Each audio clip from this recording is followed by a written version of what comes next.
सिखाया, जो गिरा उसको उठाया, उठ के फिर चलना सिखाया।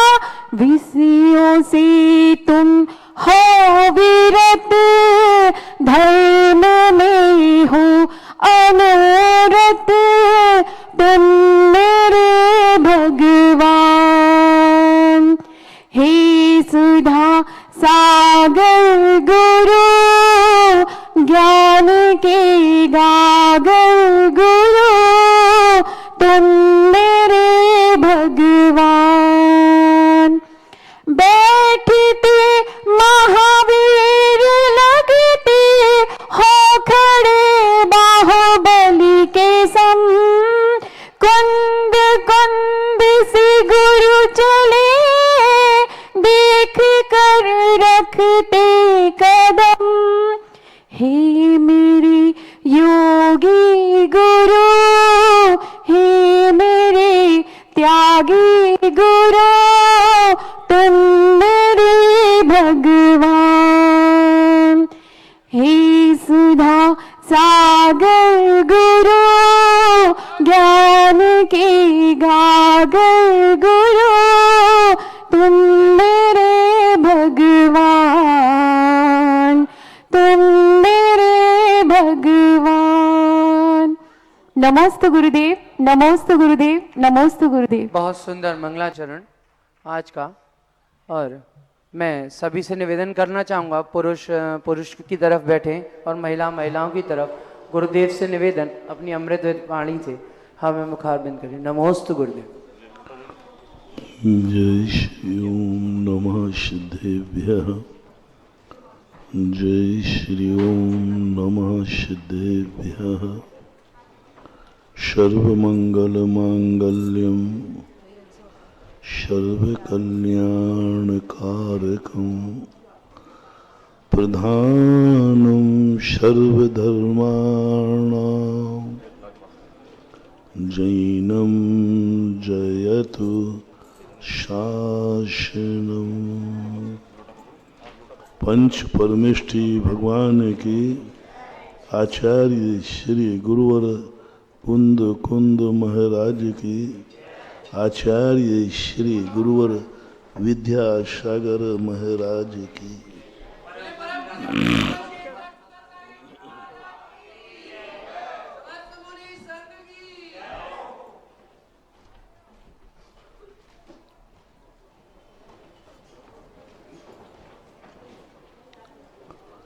किस्मत को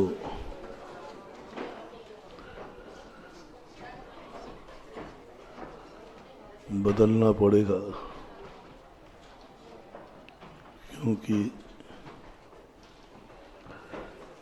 जो अतीत में व्यक्ति ने कर्जा ले चुका है, उसको चुकाने का सामर्थ्य इस जीव में नहीं है।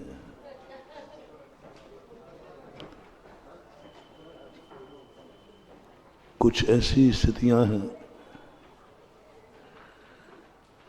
कि वह सारा कर्जा डोनेशन में बदल जाए। वो अशुभ प्रकृतियां जो हमने बांध रखी हैं, उन अशुभ प्रकृतियों को शुभ में परिवर्तित करना है, और उसके बदलने के लिए ही ये सारी धार्मिक क्रियाएं की जाती है। धार्मिक क्रियाओं का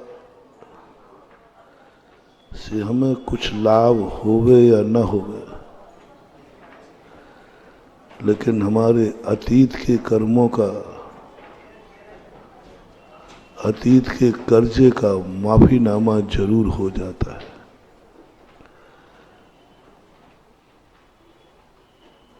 यदि बहुत ज़्यादा कर्ज है तो आप लोग बैंकों में जाते ना, बैंक से कर्जा लेने के बाद जब नहीं चुका पाते तो फिर आप कंप्रोमाइज करते हैं कि भाई चलो इतने पर आप दे दें तो हम माफ कर देंगे। यही यहाँ भी यही होता है। अतीत के पाप कर्म तो इतने ज्यादा हैं जैसे आम के पेड़ पर मोर लगते हैं। आम के पेड़ पर जितना मोर लगता है, शिवकोटि महाराज ने लिखा 2000 वर्ष पहले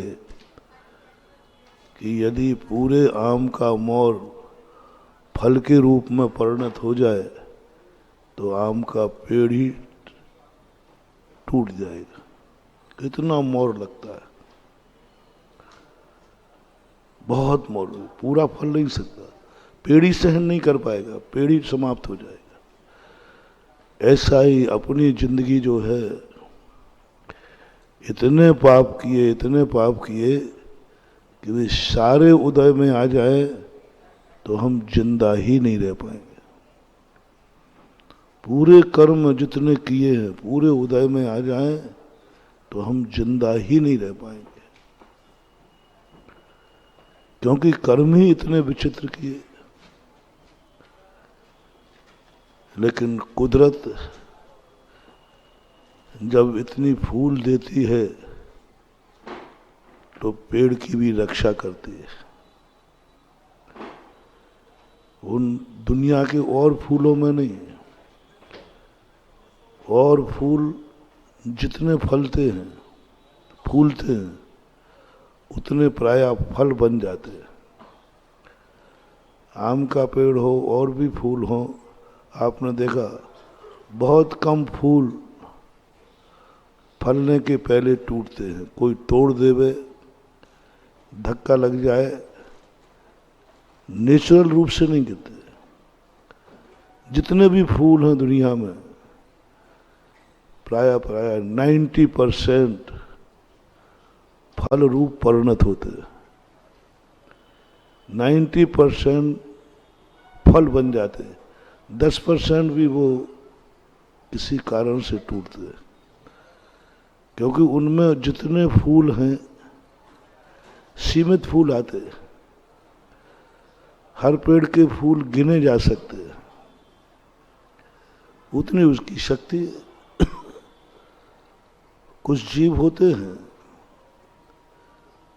पाप करते हैं, उतने ही पाप करते हैं जितना उनको सहन हो जाए, उतना ही कर्जा लेते हैं जिसका चुका दिया जाए। वो पहले अपनी पूंजी देखते हैं कि मेरी पूंजी कितनी है, कल के दिन नहीं चुका पाया तो पूरी पूंजी बेच करके चुका देंगे, उससे ज्यादा नहीं लेते। ज्ञानी पुरुष भी पाप करते हैं, होते हैं, लेकिन वो तुरंत संभाल लेते। कितना करना है, कितना करना है। ज्ञानी पुरुष भी लड़ते हैं, झगड़ते हैं, जैनी भी लड़ते झगड़ते हैं, पर उतने ही लड़ते झगड़ते हैं जिससे कि FIR नहीं लिखी जाए, थाने नहीं जाना पड़े, जेल की सजा नहीं हो जाए। जैनी को बहुत होशियार बनाया। उन्होंने कहा कि देखो इतना ही लड़ना जिससे तुम, यदि FIR भी लिखी जाए तो तुम मुचलका पे जमानत पे छूट जाओ।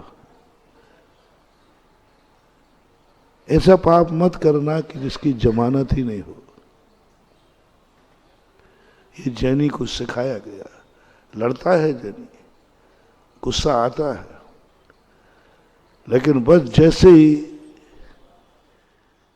ये बात आएगी कि अब मर सकता हूं और मार सकता हूं, तैसी जैसी तुरंत खिसक जाता है कि भैया अब मामला गड़बड़ है, क्योंकि इतना गुस्सा आने की नौबत बन गई है कि थोड़ा ही गुस्सा आ जाए तो या तो ये मुझे मार डालेगा और या मैं इसको मार दूंगा।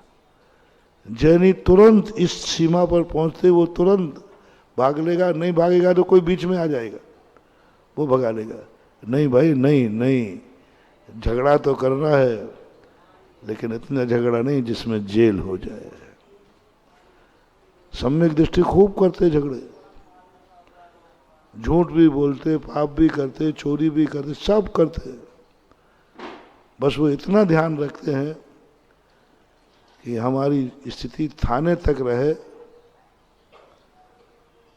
और हमें हिदायत पर छोड़ दिया जाए। खबरदार। ऋषभदेव ने अपने राजकीय अवस्था में इतना ही बनाया था। वो जानते थे अपराध तो तुमसे होंगे, तो तुम अपराध करोगे, तुम्हें कोई नहीं रोक सकता, अपराध तुम करोगे, पर उतना ही अपराध करना जिसकी सजा थी। ऋषभदेव के समय पर सजा थी जब कोई अपराध, कैसे अच्छे लोग रहे होंगे, कैसा युग रहा होगा। अदालत की अंतिम सजा थी जब कोर्ट केस चलता था। हाँ, तुमने गलती की, कोई भी गलती करके आता था, बस राजा के सामने जाते न्यायालय से निकलता था, हाँ तुमने किया है, इसका मुझे दुख है। देखो पाप किसने किया और दुख कौन मना रहा है? राजा, न्यायाधीश। मुझे दुख है कि मेरे राज्य में आपने ऐसा किया, आपकी गलती पर मुझे खेद है। भानुवाद साधारण सजा मत समझना, ये बहुत बड़ा मोटिवेशन है, साधारण सभा नहीं समझना। अपनी गलती पर यदि कभी बड़ों को खेद हो जाए, भवान्तर बिगड़ जाएंगे तुम्हारे, भवान्तर बिगड़ जाएंगे। गलती तुमने की है, गलती तुमने की है। पिताजी को दुख होगा, ओहो मैंने कैसा बेटा पैदा किया, मेरी कूख से कैसा गंदा बेटा पैदा हुआ। और दुख हुआ माँ बाप को, तुम्हें दुख नहीं हुआ। ना जाने कितने भवों तक। अब देखना, आज का जेल सस्ता है, आज का जेल सस्ता है। तुमने अपराध किया, जेल में डाल दिया, निपट जाएगा, पूरी जिंदगी से ज्यादा तो क्या जाएगा। लेकिन यदि तुम्हारे पूर्वजों, तुम्हारे माता पिता ने दुख मना लिया तुम्हारी गलती पर, ना जाने कितने भवों में तुम अनाथ होगे, अनाथ होगे। सम्मूर्षणों में जन्म लोगे, मां मिलेगी ही नहीं, गर्भ मिलेगा ही नहीं। क्योंकि एक बार तुम्हारे किए पर मां को दुख हो गया था, एक बार तुम्हारी गलती पर पिता को दुख हो गया था। बेटा मुझे तेरी ये गलती पर बहुत खेद है, दुख है, मैं बहुत दुखी हूं। ये शब्द बड़ों के मुख से कभी मत निकलने देना। बड़ों की दुआ जितनी अच्छी होती है, बद्दुआ भी उनकी बहुत खतरनाक होती है। दुआ भी उनकी अच्छी होती है, तभी तो लोग बड़ों के पैर छूते हैं, तभी तो बड़ों का आशीर्वाद लेते हैं। क्योंकि इनकी दुआ में, इनके आशीर्वाद में बहुत बड़ी ताकत होती है, बहुत बड़ी शक्ति होती है, बहुत बड़ी शक्ति होती है। ऐसा ही नहीं है ये आशीर्वाद, ऐसा ही नहीं बड़ों की दुआ। जिंदगी भर कितने बड़े काम कर लेना, लेकिन एक बार यदि बड़ा व्यक्ति तुम्हें दुआ दे दे, तुम्हारे साल भर पूजा पाठ अभिषेक की कमाई एक तरफ रख लेना और बड़ों के मुख से निकली हुई दुआ एक तरफ रख लेना। ये बहुत ज्यादा, बहुत ज्यादा। जितने सिद्धांत बनाए हैं तुम्हें ऐसे ही नहीं, बड़ों के सामने पैर छूने के लिए झुक जाओ, बड़ों के पैर छू लो, उनका आशीर्वाद ले लो। क्या ले लो आशीर्वाद? क्या होता है इससे? बोले नहीं तुम काम को जा रहे हो, जाओ बड़ों का आशीर्वाद ले लो। मैंने इस पर भी शोध किया, इसकी भी एनर्जी देखी। इतनी एनर्जी है महानुभाव। यदि उसने दुआ दे दी, और दुआ का अर्थ होता है, दुआ का अर्थ क्या होता है? वो कहते बेटा जा तू अच्छा हो जाएगा, ये सब दुआएं नहीं, ये तो सब औपचारिकता है। तुमने कोई ऐसा कार्य किया, दुआ देखना। मैंने कल भी बताया था, कल इन्हीं बड़ों के संबंध में बताया था कि जो गार्जियन है उनके संबंध में एक मोटिवेशन दिया था, कभी ये विचार नहीं लाना कि इनसे हमारा कोई अहित हो सकता है, बुरा हो सकता है। एक ही बात सोचना, बड़ों का आशीर्वाद फलेगा, बड़ों की दुआ हमें मिलेगी। वो देवे या नहीं देवे, हमारे में ताकत है। बस एक शब्द तुम्हें देखना है, ये जो भी करेंगे, जो भी कहेंगे, जो भी कराएंगे, उसमें सब में मेरा हित है, कुछ भी नहीं। मैंने कल बहुत बड़ी बात कही थी, कुछ भी नहीं। वो यदि तुम्हारे प्राण भी ले रहे हैं, कह देना दामोदर बन के, जैसे दामोदर ने लक्ष्मीबाई से कहा था कि माँ, यदि माँ ने कहा था मैं तुझे मार दूं तो बोले कोई फर्क नहीं पड़ता, तू मुझे मारेगी भी तो उसी में मेरा हित है। तू मेरे अहित कर ही नहीं सकती, तू मेरा अहित कर ही नहीं सकती। सूरज पश्चिम से निकल सकता है, जमीन पर तारे आ सकते हैं, लेकिन हे माँ तू मेरा कभी अहित कर ही नहीं सकती, कर ही नहीं सकती। तुरंत उसने गर्दन काट दी बेटे की। बहुत बड़ा उदाहरण है। यदि बेटा ये कह देता माँ तो जलाने के लिए होती है, मारने के लिए थोड़ी होती है, तो महारानी लक्ष्मीबाई उसको छोड़ देती, भाई जा तू जिंदा रहे। उसने कहता नहीं तू मारेगी तो मेरे हित में है, तुरंत गर्दन काट दी उसकी और स्वयं सुसाइड कर लिया। ऐसा कोई व्यक्ति है दुनिया में तुम्हारा? ऊपर से मत बोलना, अंदर आत्मा से बोलना। है कोई व्यक्ति तुम्हारा जिंदगी में ऐसा जिसके संबंध में तुम्हारी ये धारणा हो, अंतर से, मन से, वचन से, काय से, जागृत में, स्वप्न में, यहाँ वहाँ जहाँ कहीं कहीं भी हो, बस वो व्यक्ति मेरा बुरा नहीं कर सकता। बस वो जो कुछ भी करेगा मेरा हित ही होगा। तो ये जहर दे रहा है, किसने दिया? बस इतना जरूर पूछ लेना, ये जहर किसने दिया? जहर है पक्का, 100% है। प्रयोगशाला में दिखा लेना जहर ही है, बस इतना पूछ लेना किसने दिया। किसका नाम ले लूं? आप ही लोग बता दो, किसका नाम ले लूं? मैं अपना ले लूं?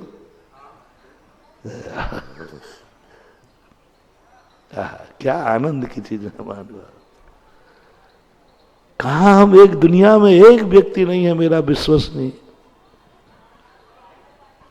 जिसके संबंध में मात हम इतना पूछेंगे किसने दिया, और साक्षात जहर है, बिस्कुट है, पोटेशियम साइनाइड है। सम्यक दृष्टि कहता है मैं नहीं पूछ रहा हूं कि ये क्या है, मैं ये पूछ रहा हूं किसने दिया है। बोले तेरी माँ ने दिया है, पी गया। किसने दिया है? तेरे गुरु ने भेजा है, पी गया। बात खत्म है, गुरु ने दिया है ना, बस खत्म है। अरे भाई जहर है, जहर तूने देखे सर्टिफिकेट है, बोले कुछ भी करो, गुरु कभी मेरा अहित कर ही नहीं सकता, बस इतनी सी बात।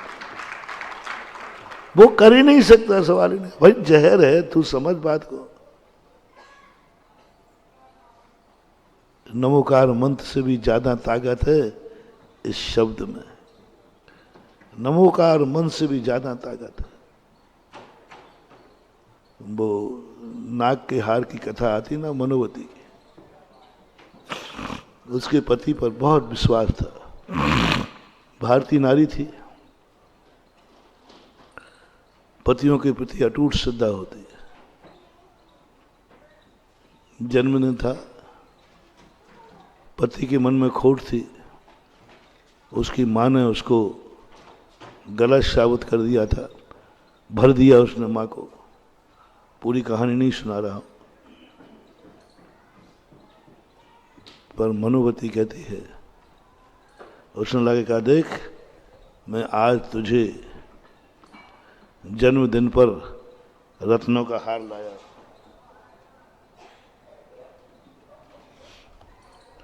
उसके मन में संदेह ही नहीं हुआ, बोले पति है, बुरा विचार ही नहीं सकता, क्या सोचना। देखा नहीं, परखा नहीं, हाथ डाल दिया। लाया क्या था? कोबरा सांप। अब देखना, कोबरा सांप, जहरीला सांप पकड़वा के लाया। उसको संदेह नहीं हुआ, बोले गलत कर ही नहीं सकता, असंभव। हाथ डाला, हार निकल आया। उस समय मनोवती ने नमोकार मंत्र नहीं पढ़ा, पढ़ भी नहीं रही थी, प्रसंग ही नहीं था। उस समय तो राग का प्रसंग था, उस समय तो नागहार प्रसंग, ना तो नमोकार मंत्र पढ़ा, ना मंदिर में थी, ना पूजा में थी, ना ही महाराज के पास थी, कुछ भी धर्म नहीं, मन में कोई धर्म नहीं था। नमोकार मंत्र पढ़ने का सवाल ही नहीं। उस समय तो वो कह रहा था मैं नाग का हाला, उसने डाल भी नहीं पड़े, और इस श्रद्धा से पति मुझे कितना चाहता है, रत्नों का हार लाया। उसने कहा निकाल के दो ना। नहीं नहीं, तू हाथ से निकाल, मैं नहीं छूंगा, क्योंकि उसे तो मालूम था कि सांप है। इतना राग, इतना राग, इतना राग कि वो ये भी भूल गई कि पति तो है, क्या है, थोड़ा एक बार झांक के तो देख लूं। हाथ डाला, हार, अच्छा, और श्रद्धा बढ़ गई। इतना महंगा हार लाया, इतना चमचमाता हार लाया, डायमंड का हार पूरा, इतना बड़ा। ओहो, मेरा पति मुझे कितना चाहता है, और उसके आस्था बढ़ गई। संसार में ऐसा पति हर नारी को मिले, और उसने भाव गाई, यदि शादी होवे जन्म जन्म में तो यही पति मिले, ऐसा पति, ऐसा पति, ऐसा हार लाया। अब श्रद्धा बढ़ गई। उसने कहा देखो जी, आप मेरे लिए इतना चाहते हैं, ये प्रमाण पत्र है, बस लेकिन मैं नहीं पहनूंगी, पहले मैं आपको पहनाऊंगी, और आपका पहना हुआ उतरा हुआ मैं पहनूंगी, क्योंकि आप परमेश्वर हैं मेरे। बहुत श्रद्धा। जैसे उसने उसके गले में डाला, क्या बन गया? नाग। मैंने इस कथा को बड़े गौर से पढ़ा। चलो अन्य कथाओं में तो मौका था, सती सीता को अग्नि में कूदी, नमोकार मंत्र का जाप किया, मैना सुंदरी ने सिद्ध चक्र मंडल विधान किया, सुगंधा ने सुगंध दशमी व्रत किया। पूरी कथाओं को मैंने पढ़ा। हर कथा में कुछ ना कुछ धर्म किया है, कुछ ना कुछ पूजा पाठ किया है, कोई ना कोई जाप किया है, कोई ना कोई व्रत किया है, शील व्रत किया है। सुदर्शन सेठ ने भी एक शील व्रत लिया, सुधार संतोष व्रत नाम का व्रत था उनका। यानी एक भी व्यक्ति कथा ऐसी नहीं जिसमें किसी ने व्रत नहीं किया हो, उपवास नहीं किए हो, माला नहीं फेरी हो, भगवान को याद नहीं, सब में किया है। ये कथा ऐसी निकली जिसमें उस समय उसने किंचित मात्र भी धर्म नहीं किया, किंचित मात्र भी। देव साध गुरु भी नहीं थे, मात्र एक विश्वास था, यह व्यक्ति मेरा कभी बुरा नहीं कर सकता। इतने से विश्वास के कारण नाग का हार बन गया। एक पक्ष हुआ, दूसरा पक्ष आप लोगों से कहना है, दूसरे पक्ष में आप लोगों को सावधान करना है। जो व्यक्ति तुम्हारे ऊपर इतना विश्वास करे, सावधान, ऐसे व्यक्ति के साथ कभी विश्वासघात मत करना, मरो तो मर जाना। जो व्यक्ति तुम्हारे पर इतना विश्वास करे, इतना विश्वास कि ये हमारा कभी अहित कर ही नहीं सकता, मेरे जीवन में जो भी करेगा हित में करेगा, ऐसे व्यक्ति के साथ धोखा नहीं करना। ऐसे व्यक्ति के साथ धोखा किया तो महानुभाव हार का नाग बन जाएगा। विश्वास किया तो क्या हुआ, नाग का, और ऐसों के साथ तुमने छल कपट किया तो हार का नाग बन जाएगा, सब कुछ खत्म हो जाएगा। इसलिए कहा गया, गुरु से कपट, मित्र से चोरी, या हो निर्धन या हो कोड़ी। कभी भूल कर नहीं करना। जो व्यक्ति इतने सज्जन हैं, इतने महान हैं, उनके प्रति तुम विश्वासघात करोगे? देख लेना, आप देख लेना, पहले आपको विचार करना। कोई एक व्यक्ति चुन लो, जिस व्यक्ति पर तुम्हारे लिए इतना विश्वास हो कि ये मेरा कभी अहित नहीं कर सकता, जो भी करेगा मेरे हित में करेगा। ध्यान रखना, डगमगाना नहीं।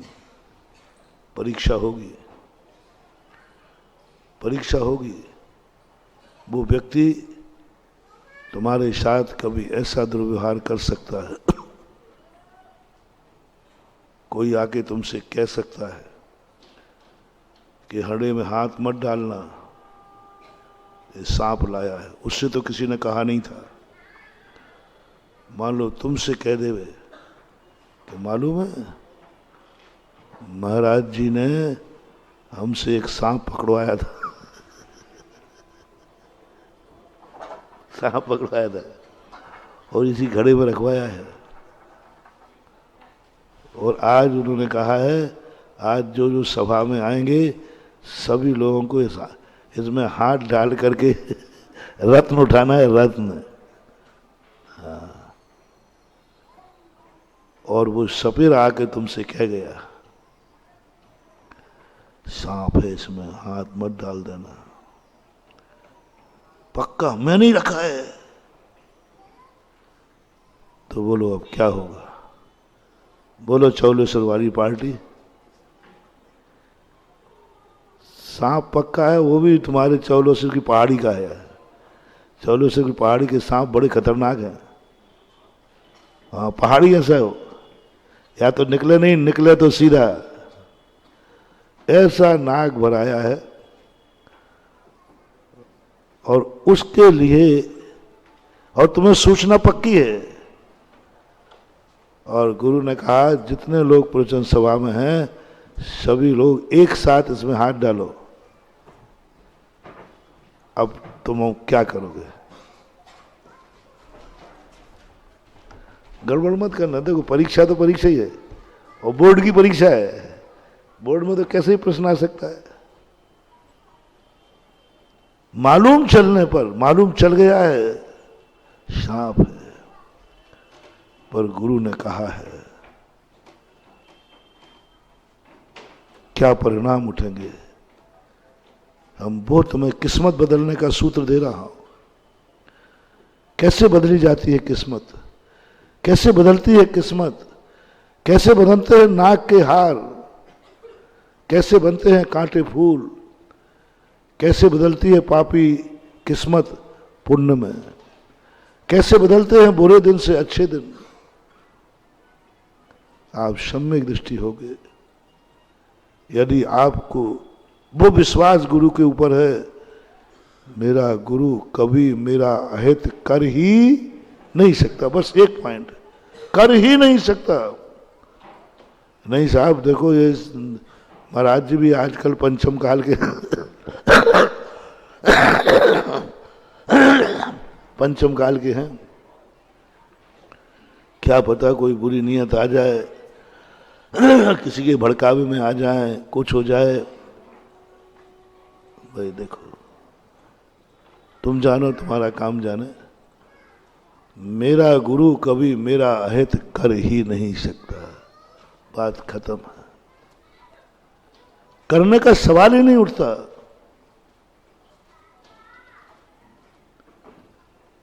हम करते हैं, आप नहीं करते उतना। थोड़ा थोड़ा चलता है आपका भी, विश्वास तो है। महाराज जी देखो, थोड़ा सा आप ध्यान रखना, हम बाल बच्चे वाले हैं, कहीं ऐसा ही नहीं हो कि हंसी हंसी साची कर दो आप। नहीं नहीं, कुछ नहीं। हम कौन होते हैं बाल बच्चे वाले? हम बाल बच्चों के बाप हैं। गुरु तो सारे जगत का बाप है। मैं कौन होता हूं बच्चों को बचाने वाला? गुरु को यही नियत है कि मैं मरूं तो मेरा मरने में ही हित है। मन कहेगा देख सांप का पक्का पता चल गया ना, सांप है। बोले हाँ पता चल गया, तो अब तो हाथ डालेगा? बोले डालूंगा। बोले क्यों? मर जाएगा।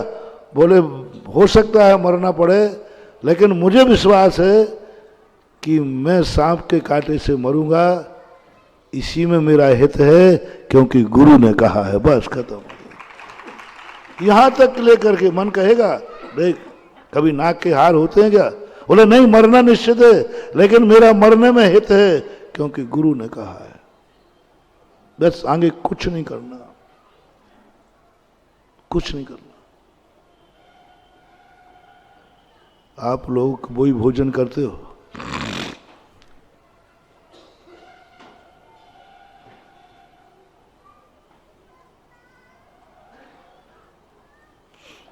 वही भोजन करते हो जो हम लोग करते हैं, बल्कि हमसे ज्यादा अच्छा करते हो और कई बार खाते हो।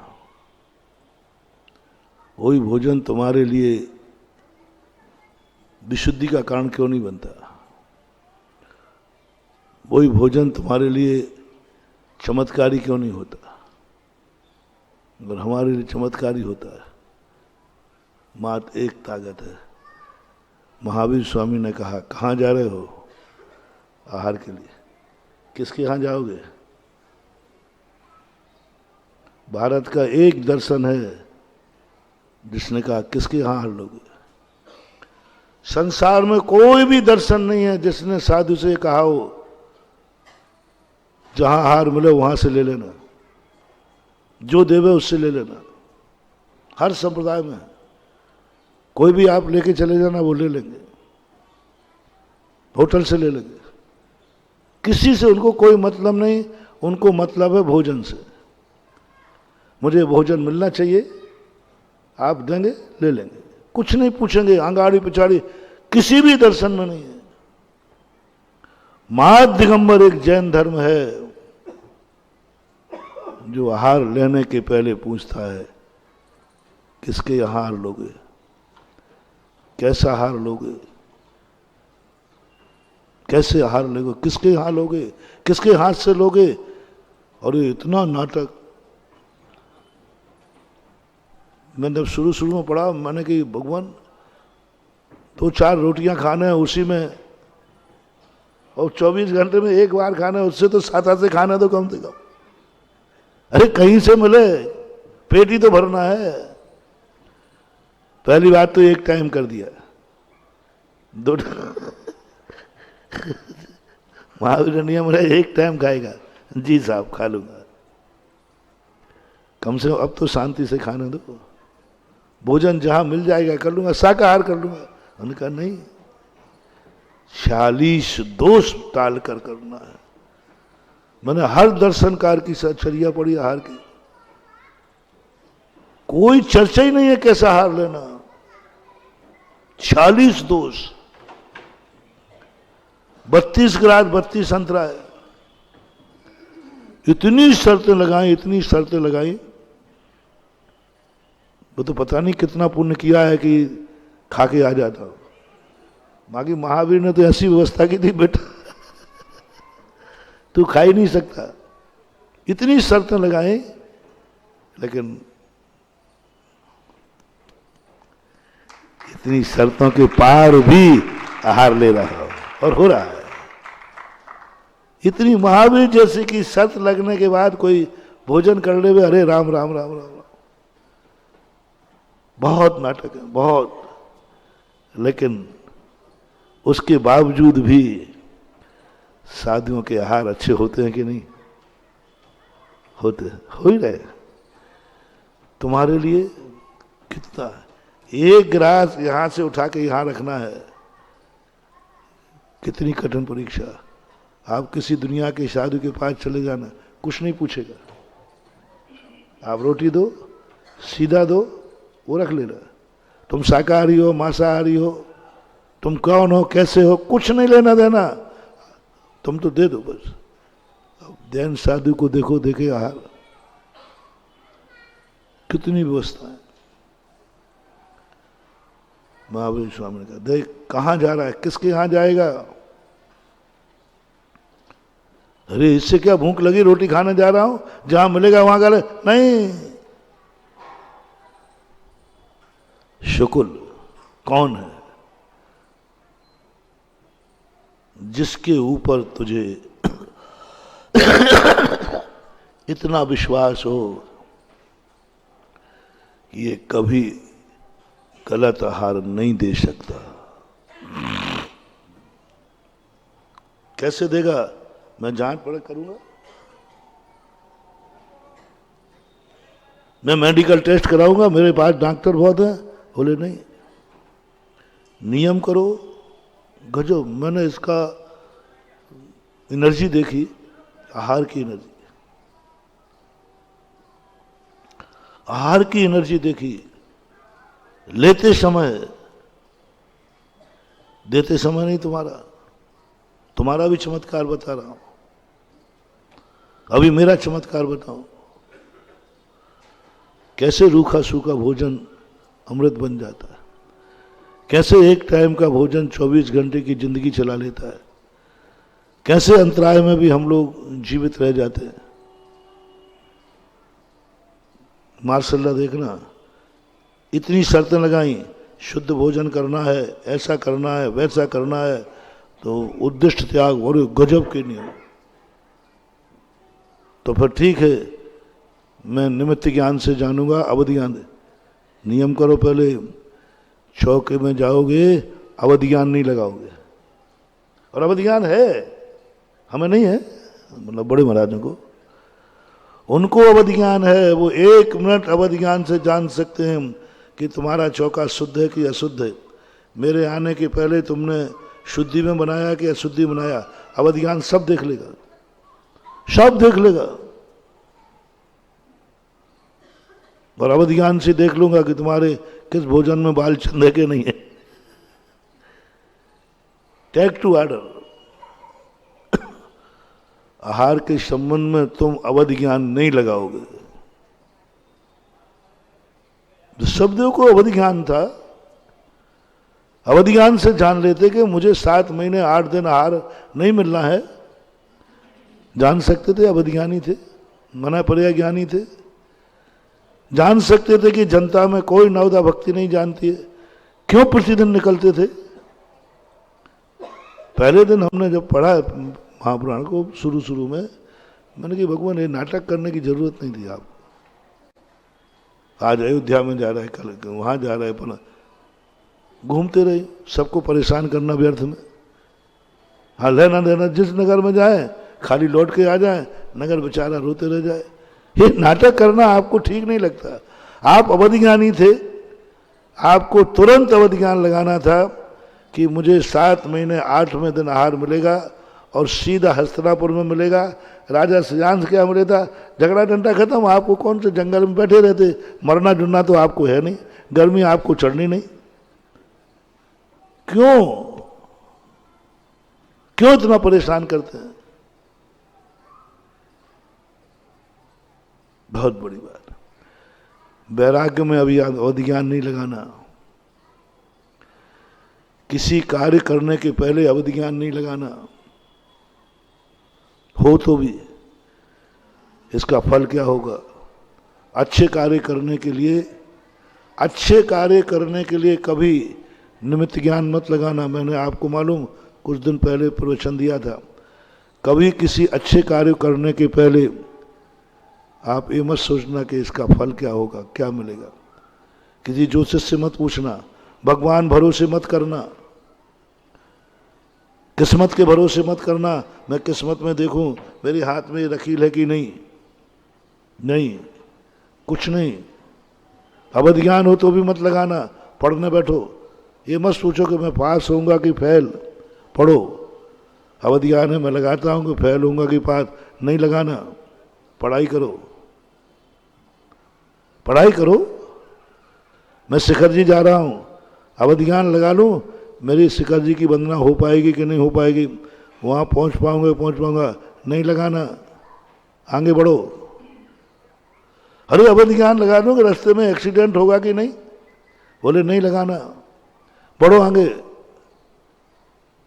बढ़ो आगे। बोले मर गया तो मरने में भी कल्याण है, क्योंकि तुम रोक दोगे। ओ, मैंने सोचा बताओ भैया, मैं आप लोग शिखर जी जा रहे हो और मेरे से अवधि ज्ञान है, मान लीजिए, भगवान करे हो जाए, है नहीं अभी है। और आप पूछो महाराज जी हम शिखर जी जा रहे, आप अवधि ज्ञान से जान के बताओ ना, मैं रास्ते में कोई गड़बड़ तो नहीं होगा। मैं कह दूँ नहीं बताऊंगा, गुरु जी आपका चेला हूँ, देखो बता दो महाराज जी, मैं तो नहीं बताऊंगा। और मालूम है मुझे कि एक्सीडेंट होगा, बताऊंगा नहीं।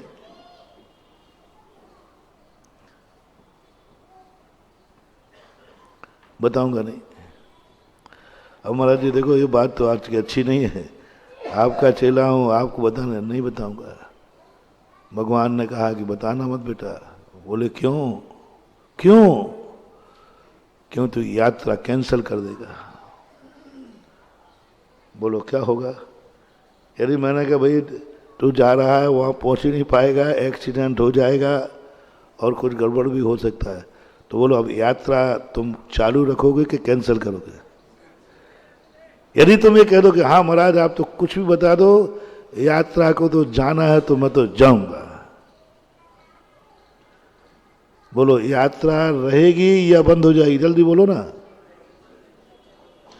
बोलते नहीं हो तो नहीं बताऊंगा, तो नहीं बताऊंगा। मेंढक को कह दिया गया था, मेंढकों ने कहाँ जा रहा है, कुचल के मर जाएगा, मुझे भी मालूम है कि भीड़ में मैं बच नहीं सकता, लेकिन मैं जाऊंगा। क्यों?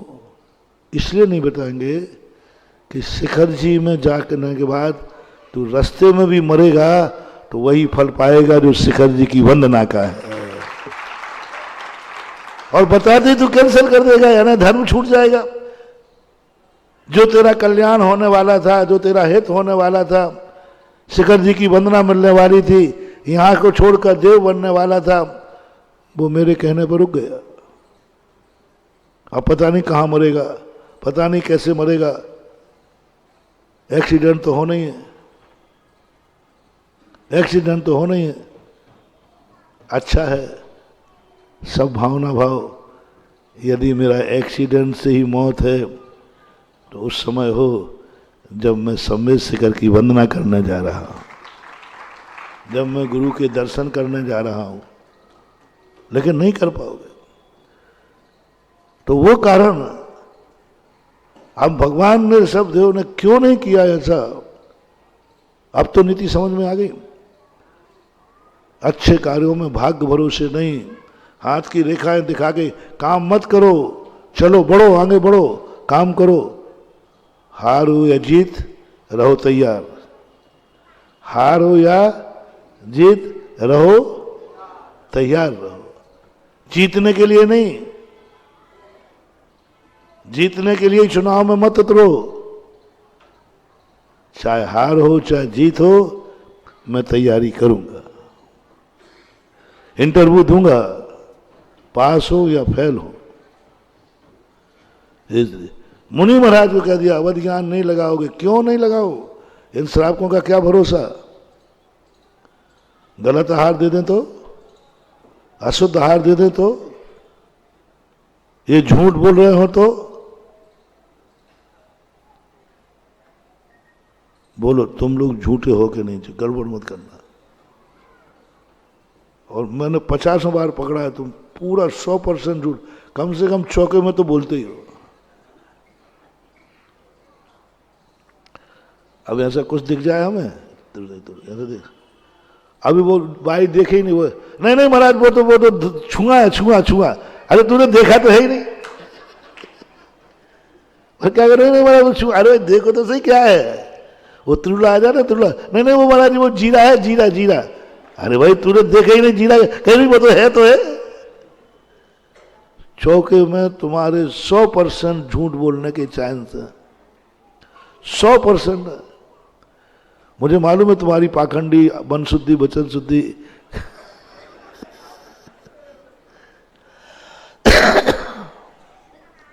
तुम लोग का 16 कैसा होता मालूम? जैसे कोई भाई को कोई छू ले ना, अब मालूम है छू लिया है, क्यों ना तूने छुआ तो नहीं? अरे नहीं दादी नहीं छुआ, फिर ठीक है। अब तुझे मालूम है वो तो छू तो गया है, पर अब उस छोकरे ने इसलिए कह दिया कि अभी ये दादी कुड़कुड़ाएगी दिन भर परेशान करेगी, इसने छू लिया, मैं हार नहीं दे पाई यार। वो सत्य बोलना चाह रहा था, लेकिन उनका यदि बोल दिया कि मैंने नहीं, वहां मैंने छू लिया, तो फिर दादी को बहुत दुख होगा, हार नहीं दे पाएगी, दिन भर कुड़कुड़ करेगी। तो उसने भी कहा अपन भी छक्का लगाओ, नहीं नहीं दादी मैंने नहीं छुआ, छुआ रे, अच्छा फिर ठीक है, और चौके में आ जाते। यदि पीछे कैमरे लगा दिए जाएं तो पता चल जाएगा। ये सब संभावनाएं हैं, महावीर स्वामी जानते थे, हम भी जान रहे हैं। इतना बुद्धू मत समझना, मैं भी जान रहा हूं तुम्हारी शुद्धि कैसी है, लेकिन महावीर स्वामी का तो फिर मैं अवधि ज्ञान लगा लूं, मैं कैमरे लगवा दूं, मैं 2-4 व्यक्तियों को वॉलंटियर खड़े करूं? बोले नहीं कुछ नहीं करना, बस इतना बताओ हार किसके यहां लेने जा रहे हो, वो कौन है तुम्हारा, वो कौन है तुम्हारा? क्या तुम्हें विश्वास है यह श्रावक मुझे कभी गलत आहार नहीं दे सकता? गलत भी देगा तो गलत भाव से नहीं दे सकता। मान लो छू भी जाएगा तो उसका गलत भाव नहीं कि महाराज को मैं भ्रष्ट करूं। बोलो तुम छू गए फिर भी आहार दे रहे हो, तो भाव क्या है तुम्हारा? तुम्हें मालूम है इसने छू लिया, फिर भी तुम आहार देने चले गए। बोलो तुम्हारा भाव क्या है? महाराज को भ्रष्ट करना, महाराज की साधना बिगाड़ना?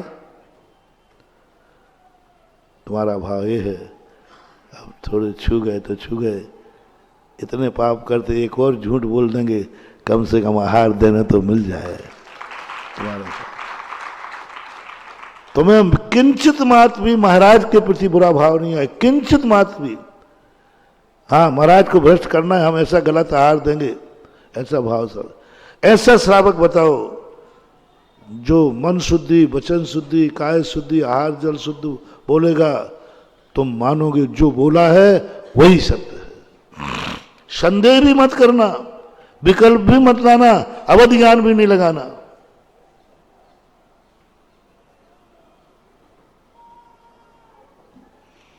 अब ध्यान भी नहीं लगाना और हार लेके आओ। जो मेरा विश्वास, कितना बड़ा विश्वास हो तो सही। हर नगर में नया नया जाता हूं, नए नए चौके होते हैं। मुझे संदेह तो करना चाहिए, क्या पता कहीं ये लोग गड़बड़ देते हैं। कायदा से हम लोगों का चौका, हम लोग के हार के पहले मेडिकल टेस्ट होना चाहिए। एक मेडिकल टीम तैयार करेंगे। वीआईपी साधु हूं जी, अरे थोड़ी कर लोगे। टीम जाएगी, मेडिकल टेस्ट करेगी, आहार तो हो जाएगा। चमत्कार नहीं होगा, फिर ये धर्म नहीं होगा, ये भोजन होगा, आहार नहीं होगा। चमत्कार क्या है? विश्वास कर लिया कि नहीं ये दे रहा है, शुद्ध है, मेरे हितकारी है, ये कभी मेरा बुरा सोच ही नहीं सकता। मन में नहीं, वचन में नहीं, काया में कभी सोच ही नहीं सकता। आहार ले रहे, अनादिकाल हो रहा है, ये व्यवस्थाएं चल रही हैं, चमत्कार हो रहा है। ये जो साधु तुम पर विश्वास किया, अनजाने थे तुम, दुर्घटना हो सकती थी, हुई है दुर्घटनाएं, एक दो दुर्घटनाएं भी हुई हैं। इसी विश्वास से साधुओं को प्राण भी देना पड़े, इसी विश्वास से साधुओं पर उपसर्ग भी हुए, शास्त्रों में कथाएं भी हैं, लेकिन हुए हैं, सफल ज्यादा हुए हैं, दुर्घटनाएं कम हुई, फिर भी हाथ चल रहा है। वो चमत्कार धर्म है। तो हमारा और किसी पर विश्वास है कि नहीं मुझे पता नहीं, लेकिन हमारा अपने भक्तों पर जरूर विश्वास है, और उसका प्रैक्टिकल आहारचर्या है। जब मैं तुमसे आहार ले लूं, समझ लेना चाहिए आनंद आहार का नहीं है महानुभाव। आनंद जो तुम्हें आया वो आहार का नहीं है, एक गिलास देने का आनंद नहीं है, वो आनंद है, ओह धन्य हो गया, आज गुरु ने मेरे ऊपर इतना विश्वास कर लिया। जो गुरु ने विश्वास किया है वो है आनंद श्रावक का, कि गुरु ने ले लिया, विश्वास कर लिया। मैं तो जानते ही नहीं था महाराज को, और महाराज ने ले लिया। मैंने मन शुद्धि वचन शुद्धि बोली, महाराज ने ये भी नहीं सोचा क्या पता झूठ बोल रहा हो, क्या पता झूठ बोल रहा हो, ले लिया। वो जो तुम्हारे अंदर भाव आवे वो है अक्षय पुण्य। और हम आहार करते हुए भी पुण्य का बंद करते हैं, श्रावक के ऊपर विश्वास करके, नहीं मेरा श्रावक है। शुकुल ने एक कभी अहित विचार नहीं कर सकता। अपने जीवन में एक विचार करो, कोई एक व्यक्ति बताओ जिस पर तुम्हें अटूट विश्वास हो। आज भी चमत्कार हैं, आज भी अतिशय है, वो किस पर है? सारी दुनिया, सारी किस्मत बदलने के बहुत तरीके। पापी किस्मत है, वारंट निकला हुआ है, वारंट निकल चुका है।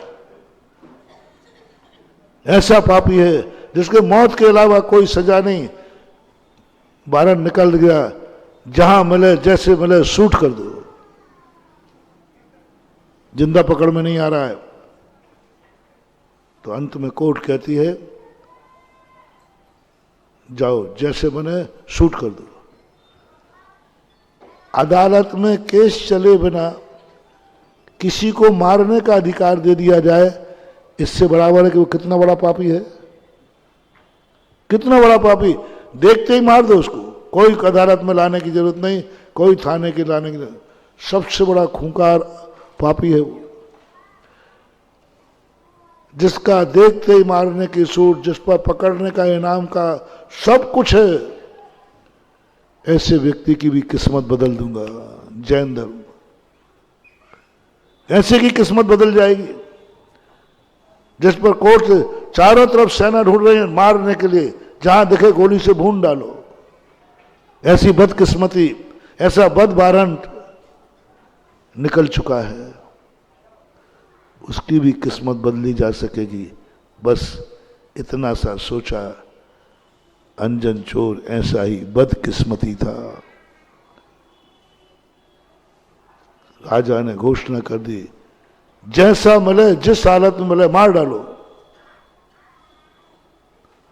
ऐसी किस्मत, ऐसा पापी जीव, मात्र एक बात पर लेकर के,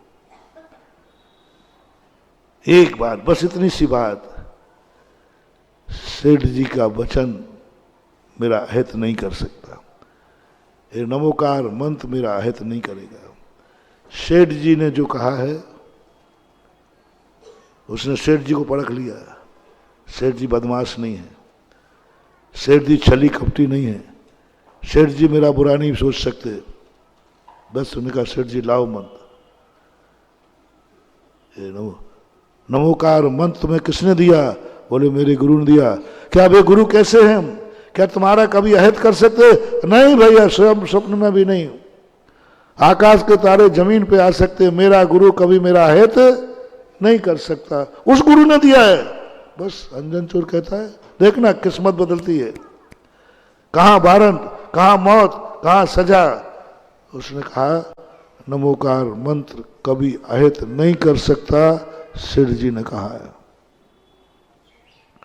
नीचे देख ले, बल्लम लगे हैं, आग जल रही है।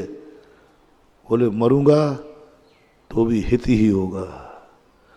नमोकार मंत्र अहित नहीं कर सकता, बात खत्म है, नहीं कर सकता। मर गया तो बोले मरने में भी हित है। यदि नमोकार मंत्र को मारना है तो मेरा विश्वास है मेरा मरने में भी कल्याण होगा। काट दिया शिक्षा, किस्मत बदल दी। कहां अंजन चोर जेल के लिए था और कहां अंजन निरंजन बनकर के उसी घंटे भर में मोक्ष जाके निरंजन बन गया। किस्मत देखो कितनी बुरी थी।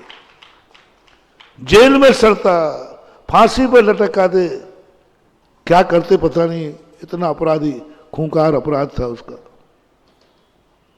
एक शब्द ने किस्मत बदल दी। नमोकार मंत्र मेरा अहित नहीं कर सकता। तो मार तो सकता है, बोले मारने में ही हित है, मारने में ही हित है, मेरा मरने में हित है। उसने तो मरने के लिए पढ़ा था, वो नहीं जानता था कि मैं पापी क्या सिद्ध होगा नमोकार मंत्र। सेठ जी जैसे महान आत्मा को सिद्ध नहीं हो रहा, मुझ पापी को तो क्या होगा, मेरा तो मरना निश्चित है।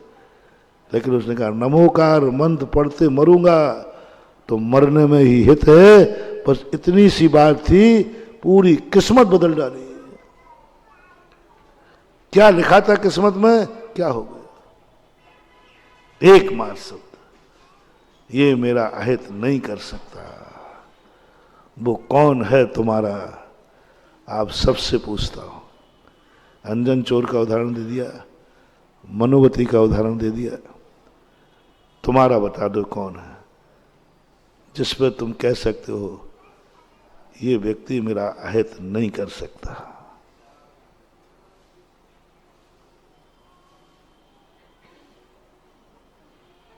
मुंह पर से मत बोलना, प्रैक्टिकल होगा।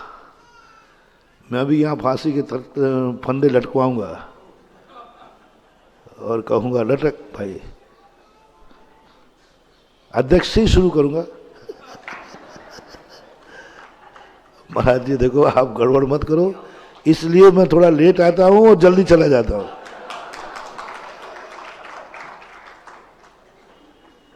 इसलिए बीच में थोड़े लेट आऊंगा और जल्दी चला जाऊंगा, क्योंकि बाद में क्या पता फंदा मंदा लग गया तो। कितनी बचो महानुभाव, इसके बिना कोई रास्ता नहीं है। हमें एक व्यक्ति चुनना पड़ेगा जो कुछ भी कर सकता है। उसे निर्देशक कहो, गाइड कहो, कुछ भी कहो। एक स्थान पर समर्पित हो जाओ, जो कुछ भी करेगा, कुछ भी करेगा, मेरा हित ही होगा। मत सोचो कि तुम्हारा अच्छा करो। हमारे एक पंक्ति सुनाई थी ना हमने पूज्यवर आचार्य महाराज की। मैं नर्मदा का नरम कंकर, नर्मदा नदी है, वहां के कंकर बहुत मुलायम।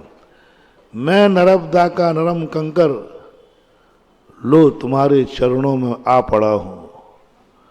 मैं नर्मदा का नरम कंकर, लो तुम्हारे चरणों में आ पड़ा हूं। चाहो तो मसल के धूल में मिला दो, चाहो तो घड़ के मेरी मूर्ति बना दो। मैं तो चरणों में आ पड़ा हूं, आगे मेरी कोई ख्वाहिश नहीं। बस इतनी इच्छा थी मेरी कि मैं तुम्हारे चरणों तक पहुंच जाऊं, बस ये जरूर मेरी इच्छा थी, ये जरूर मेरा पुरुषार्थ था। अब क्या बात है, मेरे चरणों तक आने का तेरा क्या भाव है? बोले कोई भाव नहीं, अब जो तेरी मर्जी वही मेरी जिंदगी है। अब मेरी अर्जी खत्म, मेरी मर्जी खत्म। मेरी मर्जी तो आपके चरणों तक थी। चाहो तो मसल के धूल में मिला दो। धूल में मिला दो? बोले हाँ। मैं धूल में मिला दूं? बोले हाँ।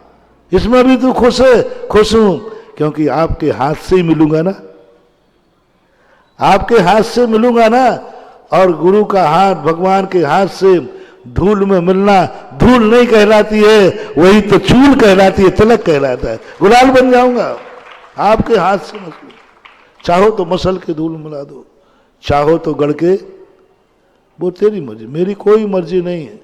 मैंने तो एक नियम ले दिया, जो भी तू करेगा मेरा, बोलो रिपीट करो, धूल में मिलाएगा तो भी, मूर्ति बनाएगा तो भी, मैं निर्णय करने वाला कौन है? तू निर्णय कर प्रभु, मैं तो चरणों में आ पड़ा हूं। एक जलियान का एक बहुत अच्छे छोटी सी कहानी है, वो सत्य भी है, इसलिए शास्त्र में। एक यात्रा कर रहा था, जल यात्रा, बहुत जोर से तूफान आया और तूफान आके जहाज डगमगाने लगा। और वो भक्तांबर अपन जैनी को ले लेते हैं, मान लो भक्तांबर पाठ पढ़ रहा था, जहाज डगमगाया, सब लोग घबरा गए, सब कोई कूद रहा है, कोई समुद्र में कूद रहा, कैसे बच रहा है। एक व्यक्ति भक्तांबर पढ़ रहा था, उसका परिवार कहता देखो देखो ये हो रहा है। पत्नी आगे, तुम क्या भक्तांबर पढ़ने, चलो जल्दी कूदो। वो नहीं कूदा, सुना ही नहीं। पत्नी गुस्सा की, ज्यादा पाखंड मत करो, मैं जानता हूं तुम्हारे सब पाखंड। क्या कर लिया भक्तांबर ने? उसने कुछ नहीं किया, पत्नी ने हिला दिया। पति राजकुमार था, उसने तलवार निकाल करके, तो उन्हें मेरे भक्तांबर पढ़ने में विघ्न डाला। मेरे भक्तांबर, तो मैं क्या करूं? मैं, सब मर रहे हैं, देखो सब कूद गए, सब बच गए, सब अपना अपना बचाव कर रहे हैं, और तुम बैठे हो, पूरा जहाज टूट चुका है। ये तो तलवार निकाल दे। बोले तूने मेरे भक्तांबर में विघ्न डाला, और तलवार उठा के गर्दन पर रख दी।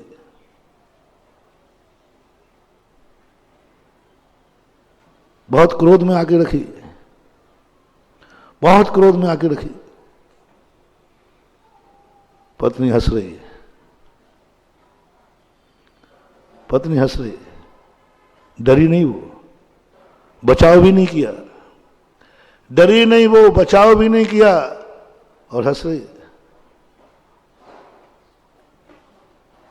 वो कहता है मैंने इतने जोर से तलवार रख दी क्रोध में, तू हंस रही है? बोले मुझे विश्वास है, तुम मुझे इतना चाहते हो, तुम मार ही नहीं सकते।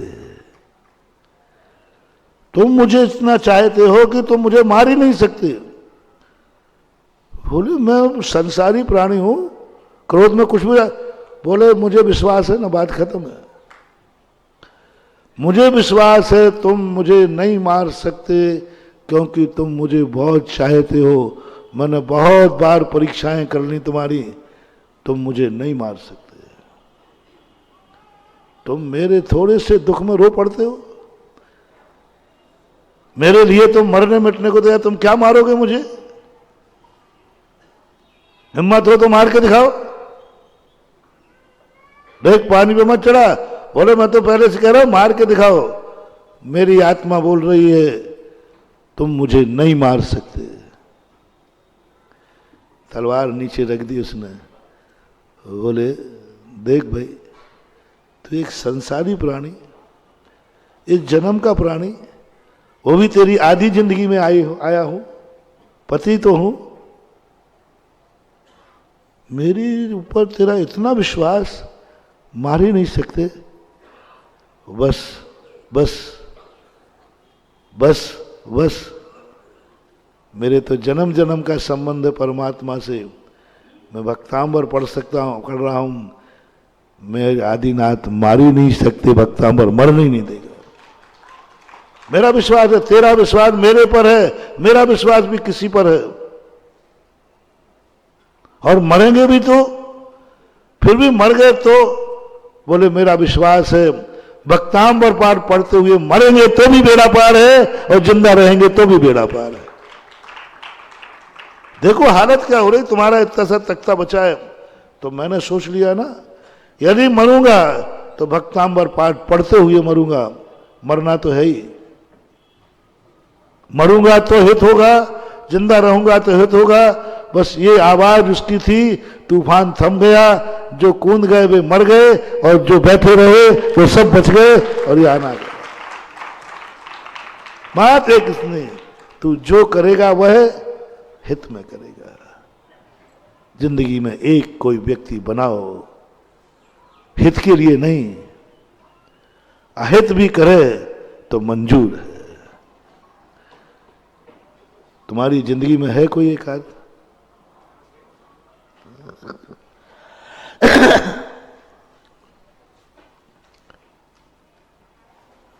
तुम पहले घर का बताओ, तुम यहां तो हम सबसे झूठ बोल दोगे। तुम्हारे घर में बताओ जिस पे ऐसा विश्वास हो। करना पड़ेगा, जिंदगी सुधारना है तो करना पड़ेगा, कल्याण करना है तो इस पॉइंट पे आना पड़ेगा। किस्मत बदलना है तो तुम्हें कहीं ना कहीं टिकना पड़ेगा।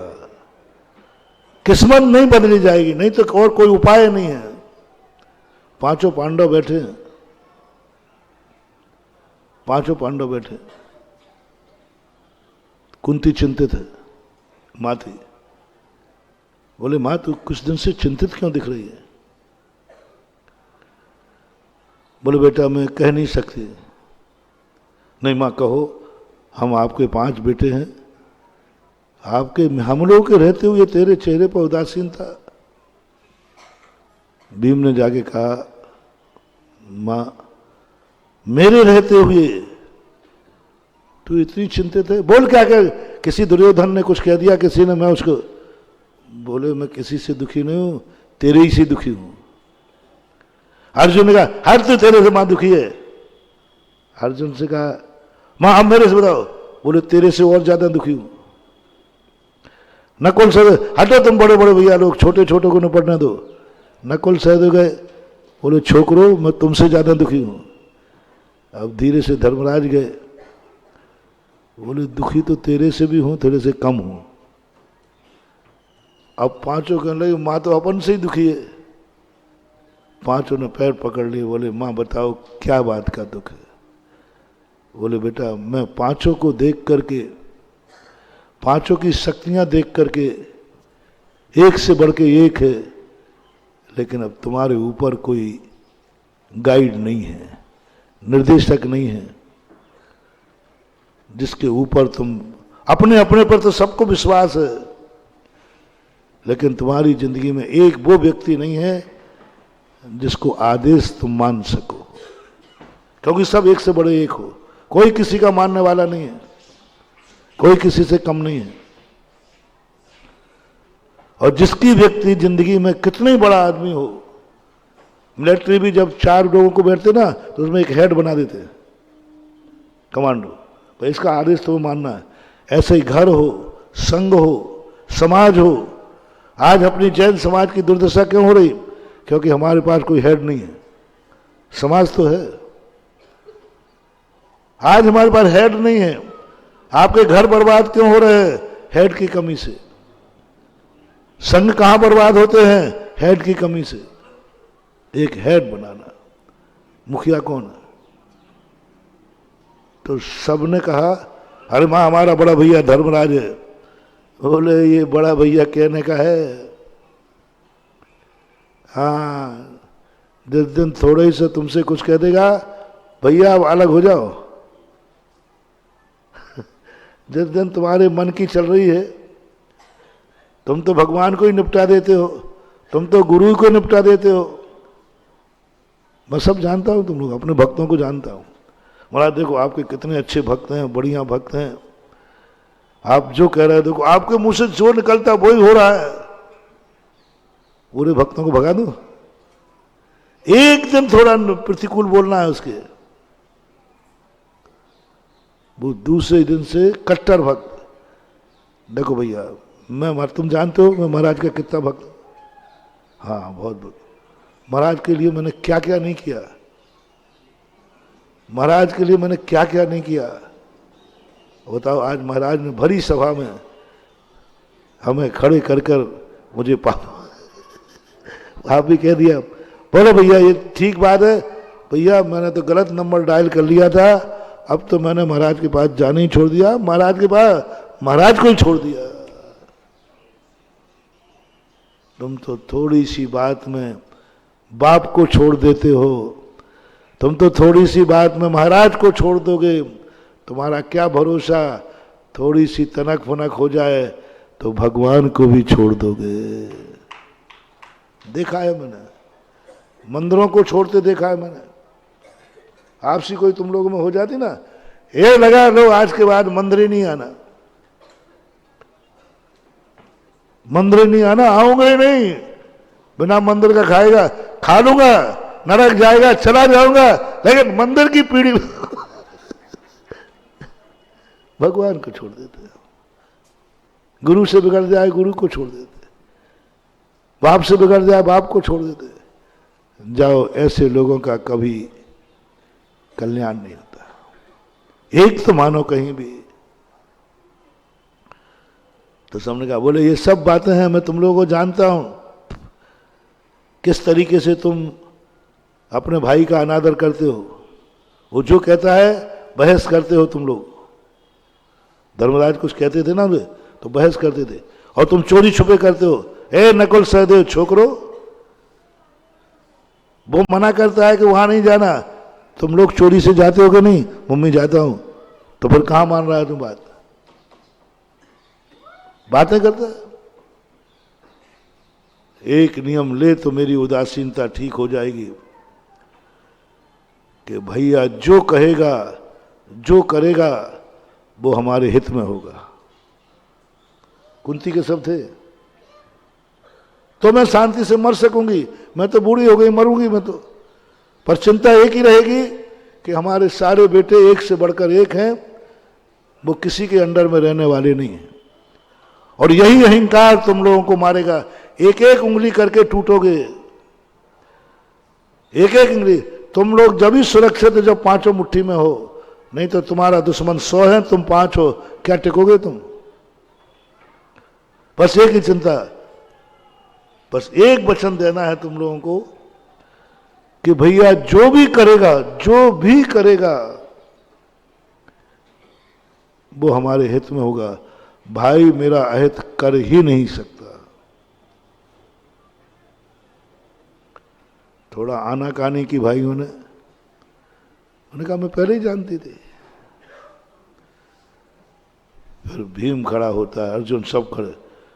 मां, मैं तेरे चरणों की सौगंध करके कहता हूं,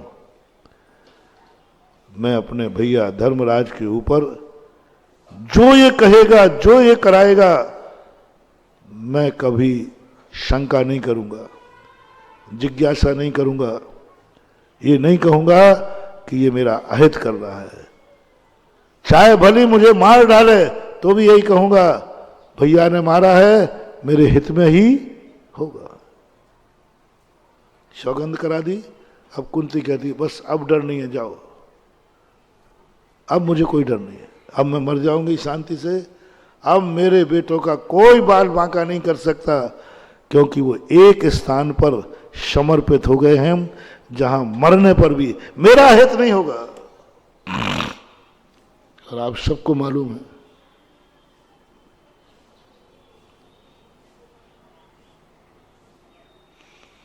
सबको मालूम है धर्मराज ने क्या दुर्दशा कराई उन चारों की।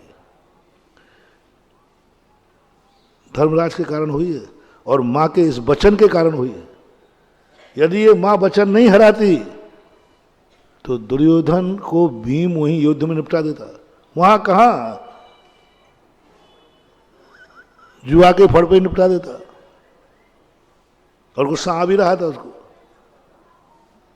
ओहो, कैसी है दुनिया, कैसी है जिंदगी, बदलती कैसे है।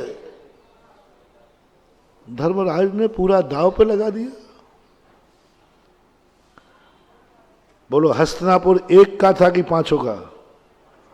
वो इंद्रप्रस्थ पांचों ने बनाया था। तुम्हारे बाप की संपत्ति पर एक का अधिकार होता कि पांचों का?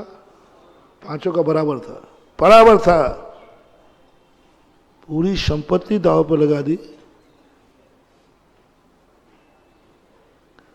कानूनन पूछ रहा हूं, क्या चारों भाइयों को कहने का अधिकार नहीं था, भैया आपका ही अकेला हिस्सा नहीं है, आप मेरे से पूछते क्यों नहीं है? बहुत बड़ा मोटिवेशन दे रहा हूं महानुभाव। सारा भारत आज का मोटिवेशन मान ले तो मैं कहता हूं आज भी सारे भारत में हर घर में राम राज्य आ जाएगा। एक बात को आप बताएं, क्या बड़े भाई का कर्तव्य नहीं था छोटे भाइयों से पूछने का? बोलो, आप लोग बोलो, हम भी बोलेंगे। कर्तव्य था कि नहीं? भाई छोटे थे कि बड़े? सब बड़े थे, नहीं उम्र में छोटे थे, लेकिन बड़े तो समझदार थे। धर्मराज को यह नहीं लगा कि मैं सारी संपत्ति दांव पर लगा रहा हूं, मेरे तो लगाने का अधिकार ही नहीं, तो पांच का हिस्सा है, कम से कम पूछ तो लूं, पूछ तो लूं। क्या धर्मराज, धर्मराज पांचों भाइयों की संपत्ति अपनी मानते रहे। भाई की संपत्ति हमारी संपत्ति, पूछना भी उचित नहीं समझा। विश्वास देखो अपने छोटे भाइयों पर कितना विश्वास है कि पूछना भी उचित नहीं। क्या पूछना, भाई मेरे हैं, भाई की संपत्ति मेरी है, अलग है ही नहीं, हम बिना पूछे दांव पे लगा दी। चलो, धर्मराज थे, विश्वासी थे, भाइयों पर विश्वास करता था, लेकिन इन चारों भाई को पागल हो गए क्या? भैया का हाथ पकड़े थे, खबरदार भैया, आप लगाना है आप अपना हिस्सा लगाइए, मेरा हिस्सा नहीं। एक बार विनती तो कर सकते थे कि भैया हम भी बैठे पीछे, कम से कम पूछ तो लो। कुछ विकल्प नहीं, अपनी पूरी संपत्ति अकेले भाई ने दांव पर लगा दी, और वो भी जुए के दांव पर। जुए के दांव पर। तब भी रोकने का भाव नहीं कर रहे कि भैया रुको, नहीं, वचन दिया है अंदर से, भाई जो करेगा मेरे हित में करेगा। जुआ पे खेल रहे हैं सारे संसार के लोग। सुनो, तुम्हारा भाई यदि तुम्हारे बिना पूछे दान दे आवे तो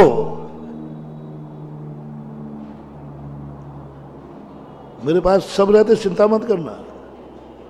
घर में महाभारत हो जाता कई बार, आप लोग बोली मोली लेते ना, तो कोई एक आध भाई बोली ले लेवे ना, तो घर के दूसरे भाई, यदि भाई शांत रह जाएं तो उनकी पत्नियां जम के निपटाती हैं। इसका अर्थ है कि हम सही बोल रहा हूं, हाँ बंदा सही बोलते ही है। घर घर की कहानी है ना ये। क्या हो गया?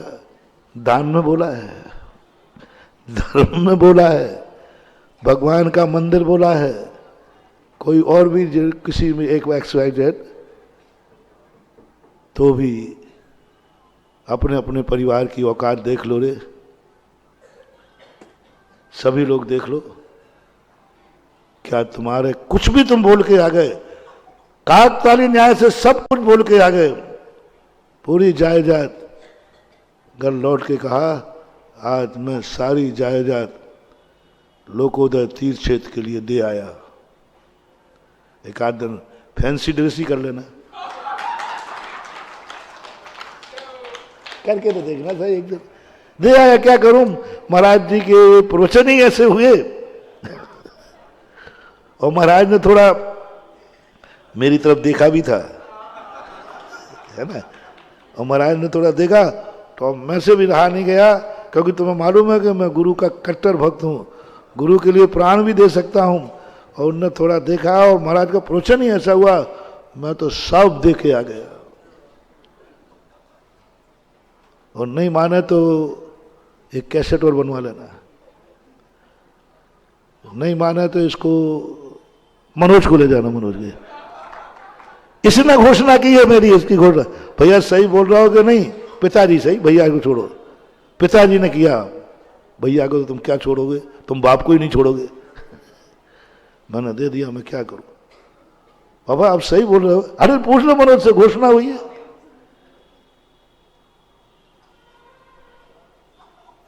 क्या हालत होगी घर की।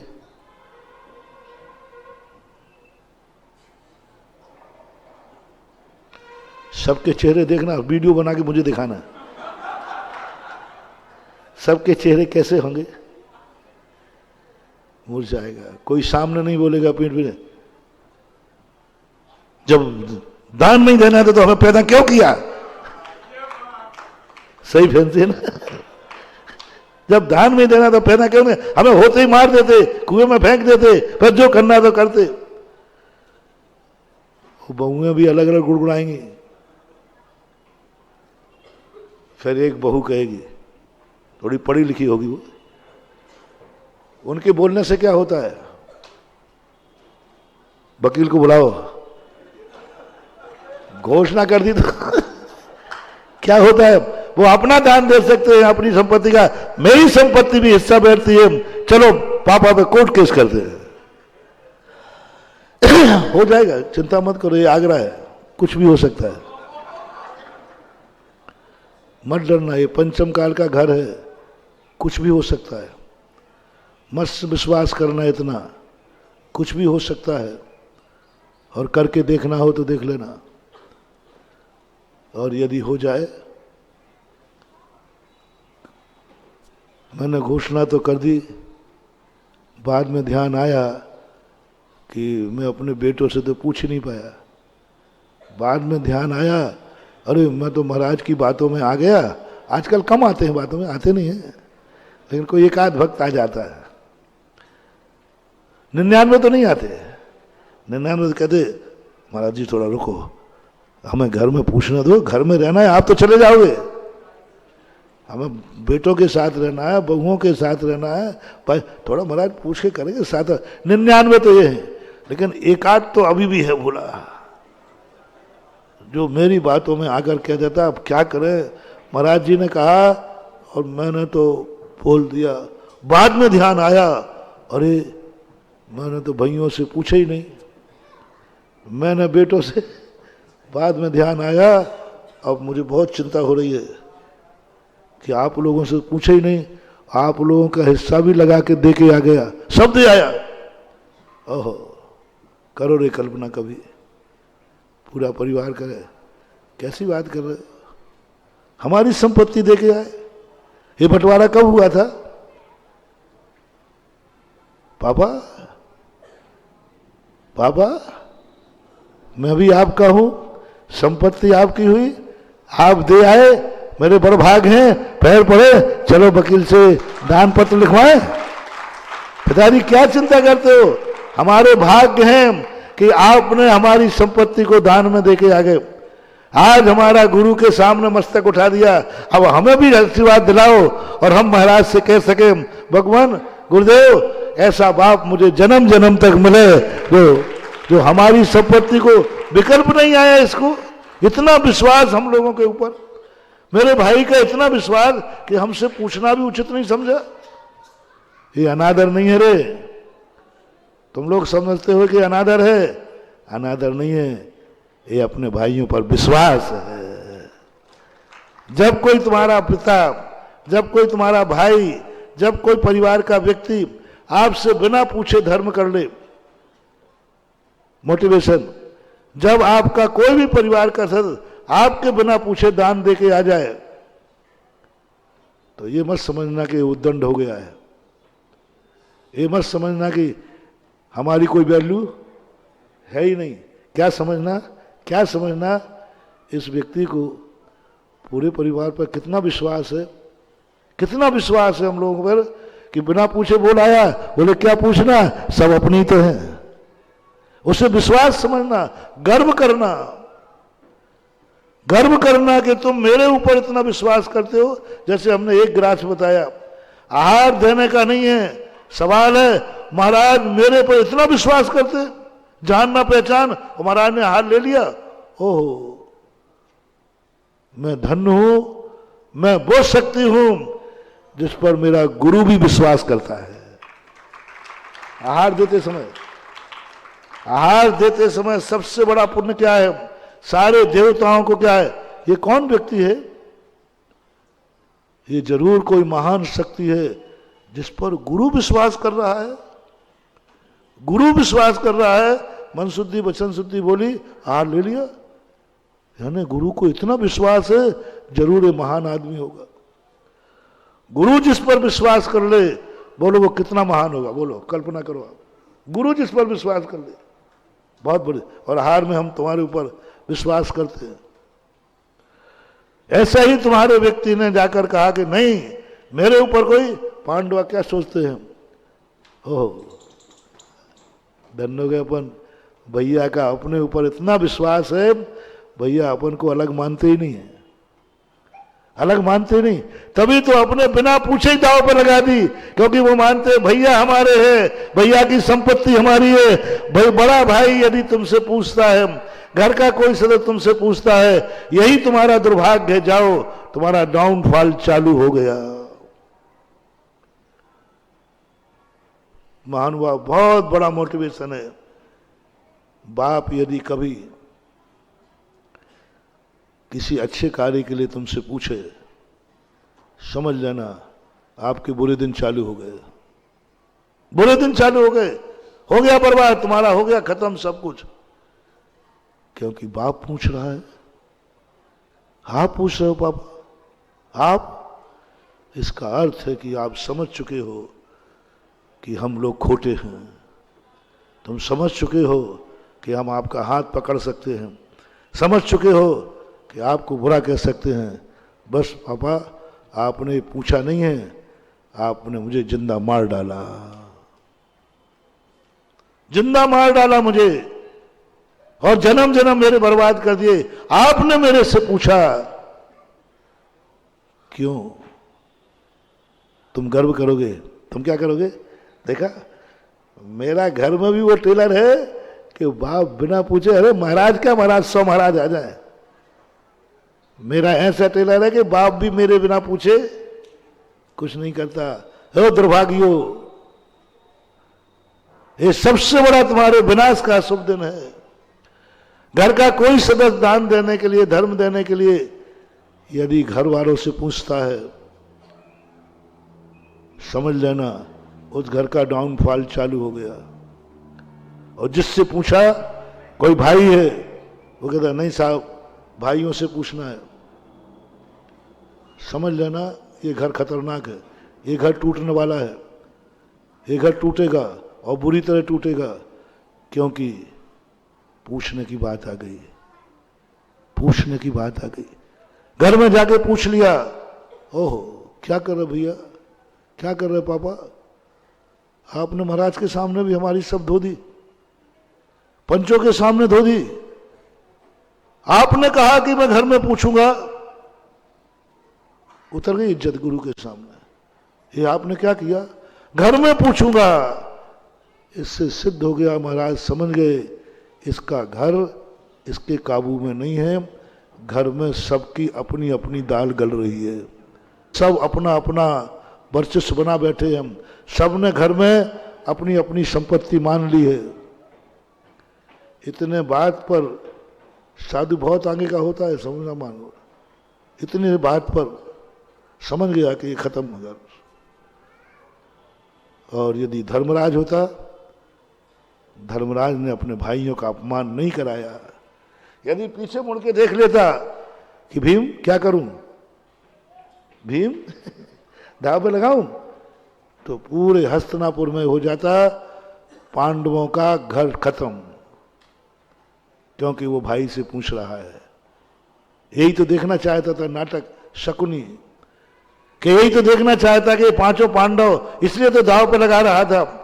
यदि भीम पीछे, अरे धर्मराज पीछे मुड़ जाता, खत्म हो जाता, समझ लेता गया काम से, क्योंकि धर्मराज को डर है कि भीम हाथ पकड़ सकता है, अर्जुन रोक सकता है, नकुल सहदेव रोक सकते हैं, सौतेली माँ के हैं, माँ कुंती, धर्मराज हम भी दूसरी माँ के बेटे हैं, दो माँ थी ना, कुंती और माद्री, नकुल सहदेव, वो रोक सकते हैं।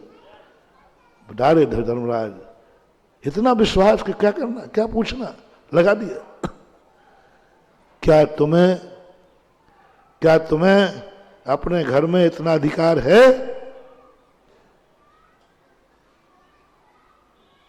हर व्यक्ति सोच ले, हर व्यक्ति बाप है यहां, हर व्यक्ति बेटा है यहां, हर व्यक्ति बाप है यहां, और हर व्यक्ति बेटा है यहां, हर व्यक्ति भाई है यहां, हर व्यक्ति एक कुटुंब का व्यक्ति है।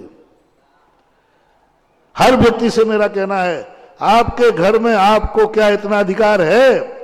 क्या आपकी अंतर चेतना इतना कर सकती है? हमें किसी से पूछने की जरूरत नहीं, हम एक हैं और एक रूप में हैं, कोई दाव पर लगाना नहीं है। हमें मन में आ गया, ले लिया, कोई दाव पर। अरे भाई तुमने घर में नहीं पूछा, बोले क्या पूछना, सब अपनी तो है। धर्मराज ने पूछा नहीं, क्या स्थिति बन गई, कुछ विचार नहीं किया। ये पाप के लिए था, फिर भी बस यही तो कुंती जीत गई, और तुम्हारे तो यहां धर्म के लिए महाभारत बन जाएगा। तुमने कैसे कर दिया? मैंने ऐसे दिन देखे महानुभाव, कह दूं, अब कह ही तुम्हारा, नहीं तो नहीं कहूंगा तो गैस बनेगी मुझे।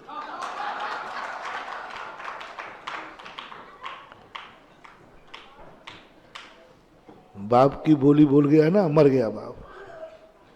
बेटों ने बोली नहीं दी, बोले बाप से ले लेना, बाप बोल के मर गया।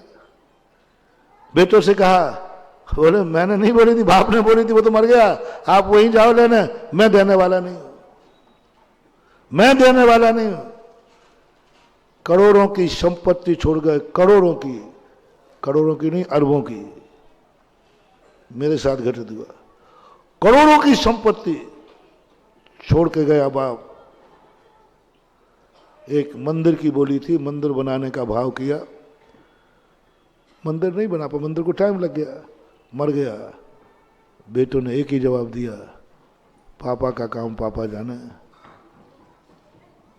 मैं नहीं दे सकता। मैंने कही सारी संपत्ति तो आप लोगों ने ले ली। बोले ये तो मेरा कानूनन अधिकार था, ये तो मेरा कानून। मंदिर की नहीं दी, बट्टे खाते में डाली बोली, दूसरे ने बोली ली। एक बोल दे तो दूसरा मना कर देगा, उन्हीं से लेना साहब। इसलिए मैं पूछना चाहता हूं अपने भक्तों से, भारतवर्ष से, क्या तुम्हारे घर में तुम्हारी क्या पोजीशन है? क्या पोजीशन है? सोचो कभी ऐसा हो तो, यदि ऐसा कभी हो गया तो तुम्हारी क्या स्थिति बनेगी घर में, बताओ। बड़ा घर करते हो, बड़ा घर करते हो, बहुत शोर सुनते थे पहलू में दिल का, ये चीरा तो एक कतरा खून ना निकला। बहुत शोर सुनते थे पहलू में दिल का, ये चीरा तो एक कतरा खून ना निकला। सीधा हो गया साहब, आप अपना जानो, अपना जाना, आपने बोला तो आप चुकाओ, मेरा नहीं। ये होते हैं घरों में। क्या हो गया इस पंचम काल में, क्या हो गया इस काल में? अरे हर्ष मनाना चाहिए, कोई बात नहीं, सब अपनी था। चलो हमें भी महाराज के दर्शन कराओ। और भैया कल नहीं, आप दान बोल के आए हैं तो आज ही रजिस्ट्री कर दो लोकोदय के नाम से, कल की देरी क्यों? आज ही करो ना। अपने यहाँ कौन सी, तो अरे भाई फिर अपने यहाँ रहने को नहीं आ रहे, सड़क पे ले लेंगे महाराज के नाम पर। और कोई पूछे भाई सड़क पे कैसे आ गए, अरे वो एक बार महाराज का चतुर्मास कराया था। कहो रे बेटा, कहो कहो। कहो, मेरे चतुर्मास के कारण कोई सड़क पे आ जाए, उस दिन मुझे गर्व होगा कि मैं ऐसे भक्तों का गुरु हूं जो मेरे वचनों पर सड़क पे आ जाते हैं, मैं खुद तुम्हें उठाने आऊंगा।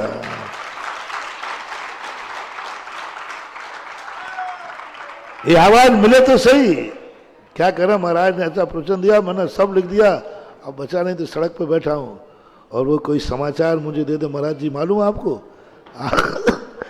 आपका एक भक्त ने आपके प्रवचनों में ऐसा भावावेश में आ गया, वो सब देगा। तो क्या, वो सड़क पे बैठा है, एक ऐसी आवाज आने तो दो कान में, फिर देखना मैं क्या चमत्कार करता हूं, फिर देखना क्या होता है। आकाश से देवता उतर आएंगे, कमलों की रचना करेंगे, कमलों की।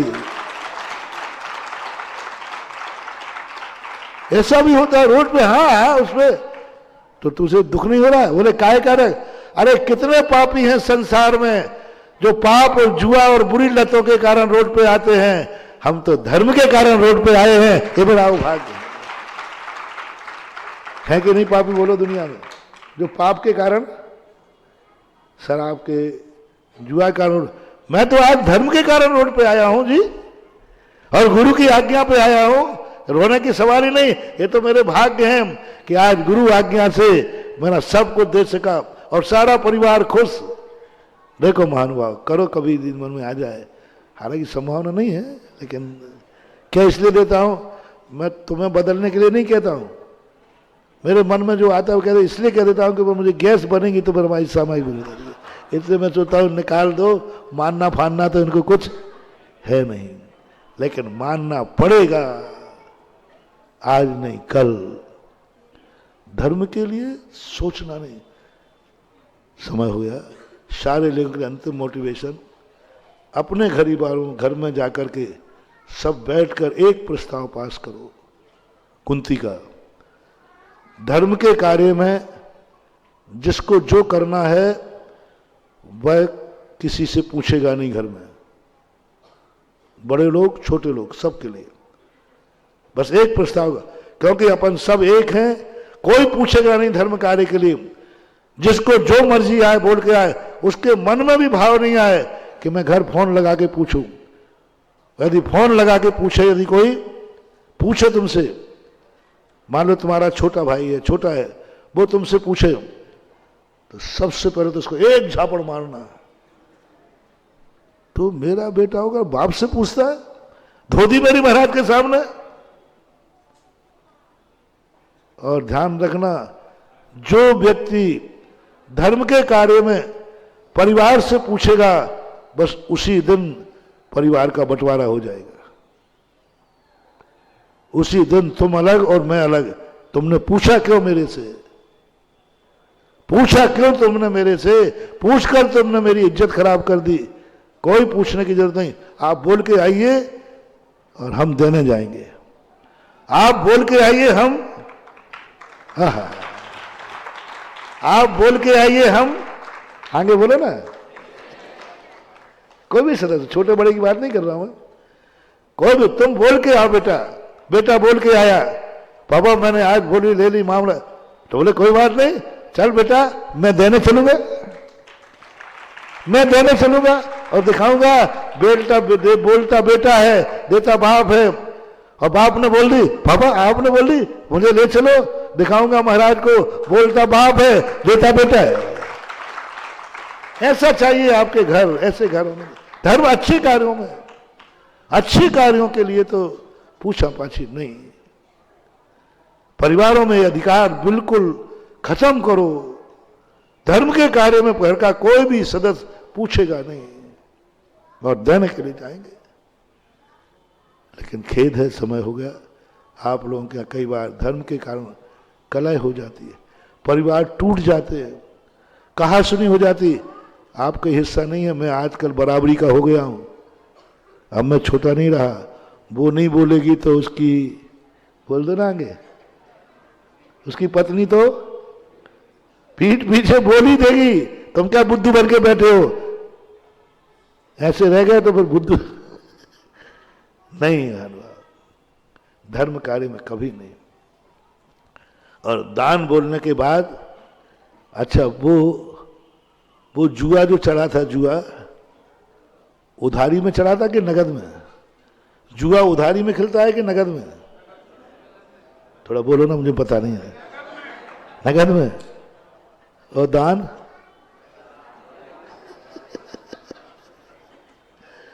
कोषाध्यक्ष से पूछूं कि सारे कलश चढ़ाए गए, आगे पैसा सबके? मोटे ही ना कोषाध्यक्ष। जुआ नगद पे खिलता है। नगद पर लिखा पड़ी हुई हस्तिनापुर के अंदर दाव जब लगा, पहले लिखा पड़ी हुई, लिखा पढ़ के देना, मैं अपना इंद्रप्रस्थ दाव पे लिख के देना पड़ा। यहां मैंने भी कहा, कमेटी ने भी कहा, मन से भी अलायंस हुआ, उसके बावजूद ही कलसों के पैसे पूरे आ गए। यहां झूठ मत बोलना कि कोषाध्यक्ष, नहीं तो तुम फंसोगे, क्योंकि मैं तो एंट्री कर दूंगा कि साहब आ गए, कोषाध्यक्ष कह दिया, और फिर बैलेंस मिलाओगे तो तुम्हें पूछना पड़ेगा। ऐसा हुआ है, एक बार ऐसा हुआ, एक हमने ऐसे कह दिया, 2-3 थोड़ी हंसी कर लो 1-2 मिनट में, ऐसे हुआ तो हमने कह दिया नहीं, जिसकी बोली नहीं आएगी वो कलश नहीं ले जाएगा। तो एक ने कहा, अध्यक्ष जी से कहा, अध्यक्ष देखो अपन तो सब जानते ही हैं, अब महाराज जी मानेंगे नहीं, आप कह दो आ गए। तो आप लोगों में व्यवहार होता है। तो उन्होंने कहा नहीं नहीं, सबके आ गए। हमने नहीं नहीं महाराज, सबके आ गए, और वो झूठ बोल दिया मेरे। अब 1-1.5 महीने बाद कुछ कहा सुनी हो गई कमेटी से उनकी, तो उन्होंने कहा अभी तो हमें पैसा दिया ही नहीं, अभी तो अभी हमारे पास है। और फिर बाद में चर्चा आई, तो मैंने कहा अध्यक्ष जी आपने कहा था आ गए, मुझे उससे मतलब नहीं है। और महाराज जी मैं ऐसा क्या जानता था, मेरा तो व्यवहार था, मैंने यूं कह दिया। तो मैंने कहा अब ब्रेक क्या करना है, वो तो करो। अध्यक्ष से मैंने पैसे जमा करवाए। मैंने कहा आप उस समय बोलते थे कि साहब नहीं आए हैं, तुमने मेरे साथ धोखा किया, क्योंकि मेरा नियम था कि इस बार चतुर्मास का निष्ठापन नगद में होगा, कोई उधारी नहीं देंगे। तुमने नियम तोड़ दिया। अध्यक्ष ने पैसा भरे, जमा किए। मैं बहुत खतरनाक साधु।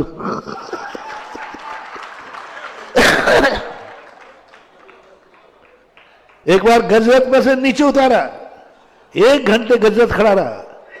मैंने कहा गजरत के पंचकल्याणक में कोई भी व्यक्ति उधार नहीं बैठेगा, हमने सकलीकरण पे देना चाहिए था, पहले 2 बाद में बैठो, ये नियम होता।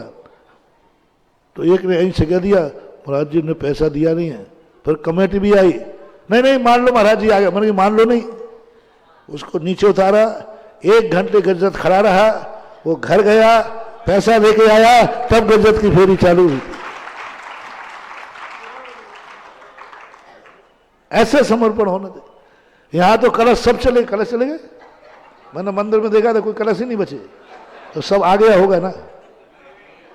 अभी ऐसे कलश होंगे इनके पास जिनका कहो भी खाते ही नहीं खुला हो। कलश चला गया, 1 रुपये जमा नहीं किया हो। हमने कहा था कम से कम 50%। सबसे श्रेष्ठ तो वो था कि जिस दिन विराजमान किया था उसी दिन देना चाहिए।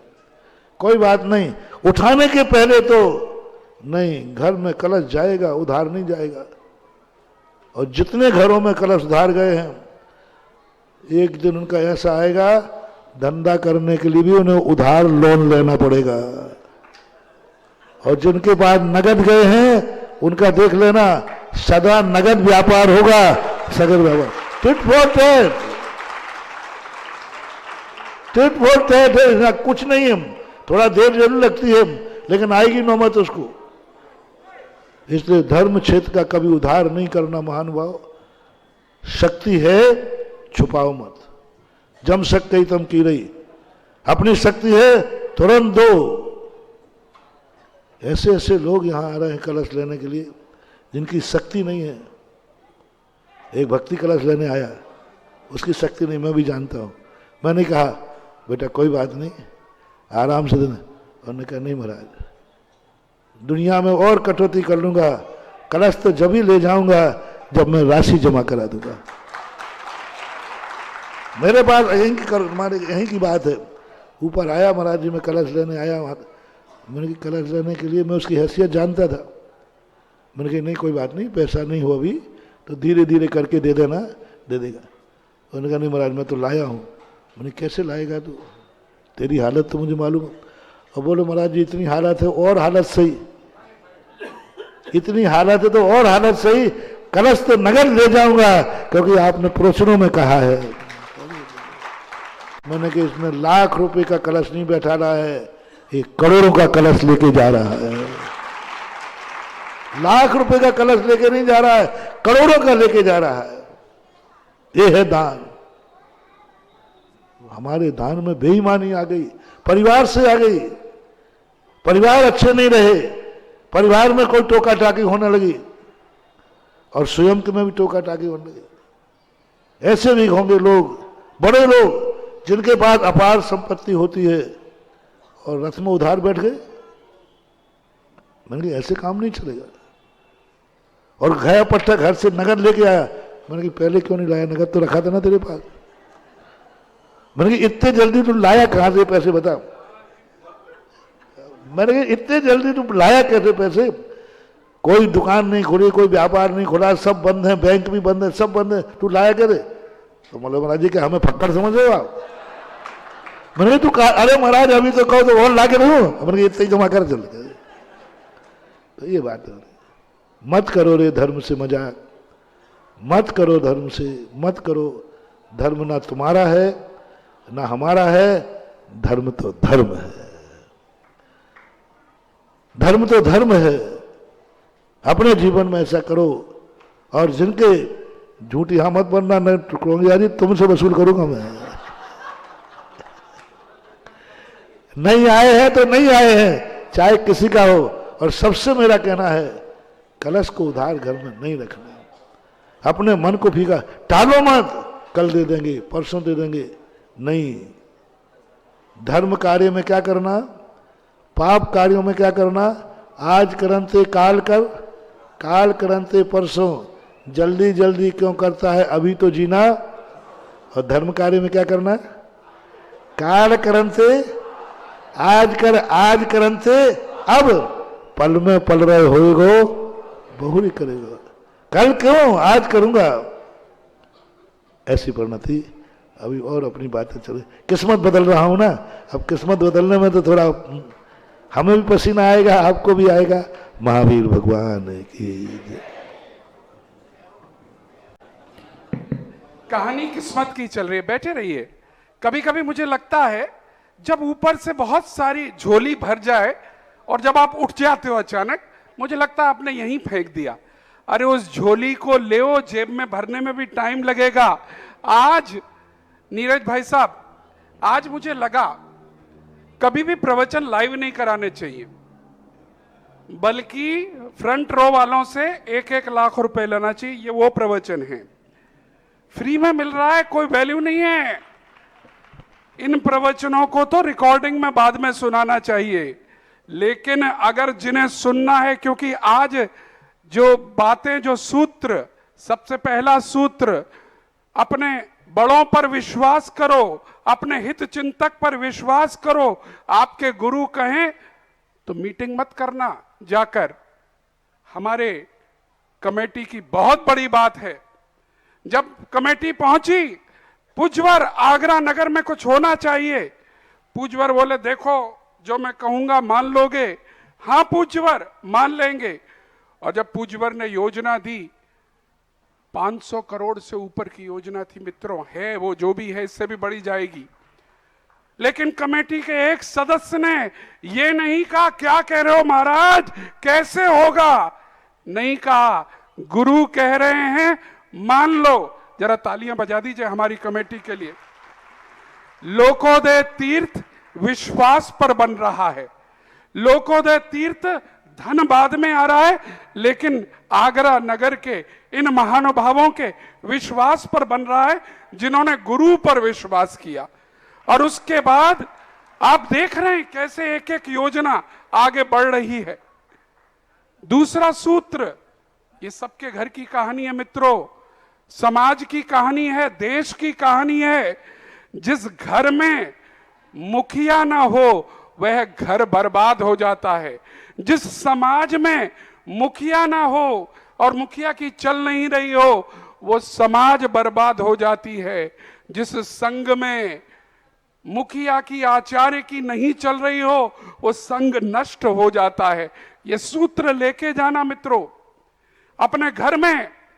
अगर हमने यह व्यवस्था बना ली हो, जो पूज्यवर ने इतनी लंबा प्रवचन हमें जो दिया है, जो हमारे प्रथमान योग के चरित्रों से मिला के बताया है आपको, वो इसीलिए बताया है कि हम अपना टेस्ट कर लें और आगे से अपना मुखिया चुन लें, घर का मुखिया चुन लें, समाज का। जैन समाज के लिए भी बहुत बड़ा संदेश है, चिंतन करना होगा।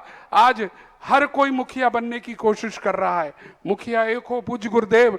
इसलिए मंच से कहते हैं मैं राष्ट्रीय कमेटियों को आगे लाना चाहता हूं।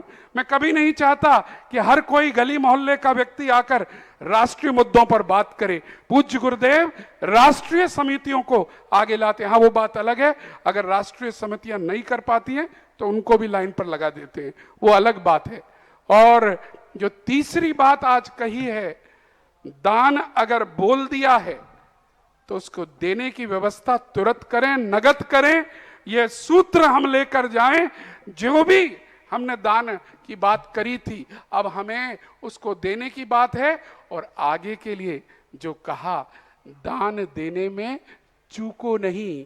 आज का प्रवचन हर को झकझोर रहा है, ये सोचने को मजबूर कर रहा है हम दान कैसे दें, हम लोकोदय तीर्थ में अपना योगदान कैसे दें। और आगरा नगर से भी अपील करते हैं, पूरा भारत जुड़ेगा इस योजना से, लेकिन सबसे पहले आगरा नगर को इसको आगे बढ़ाना है। इसके बाद हमें पूरा विश्वास है कि पूरे भारत के लोग इतनी बड़ी योजना से जुड़ेंगे। चलिए, आप लोगों ने बहुत अच्छी तरह सुना, बहुत बहुत धन्यवाद।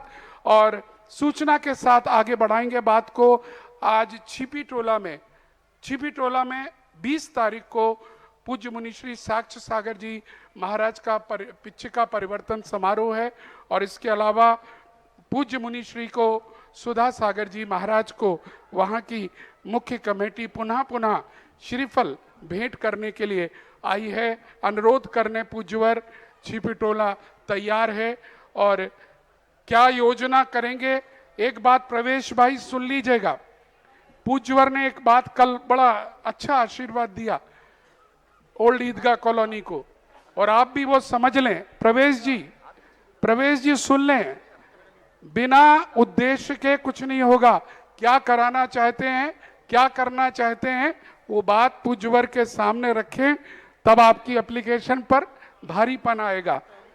और पत्तल गली शैली भी आज आई हुई है, आ जाए। और आपके लिए भी वही संदेशा है, केवल दर्शन कराने हैं तो दर्शन तो हो चुके हैं।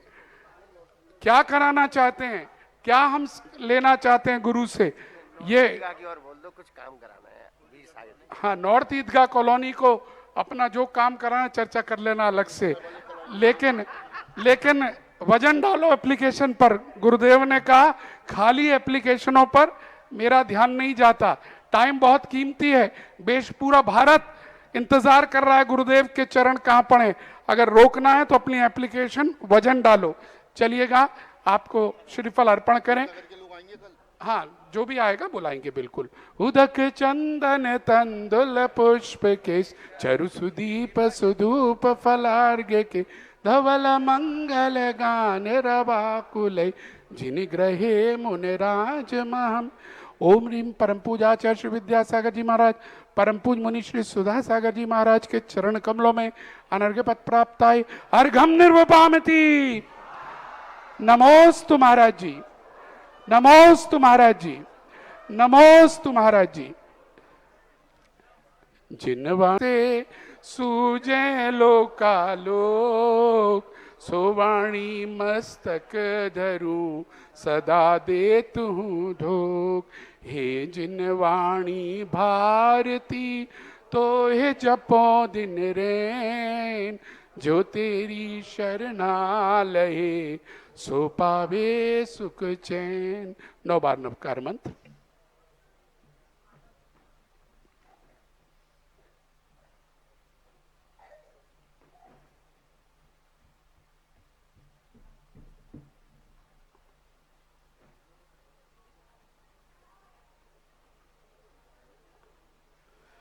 बोलिए द्वादशांग जिनवाणी माता की जय।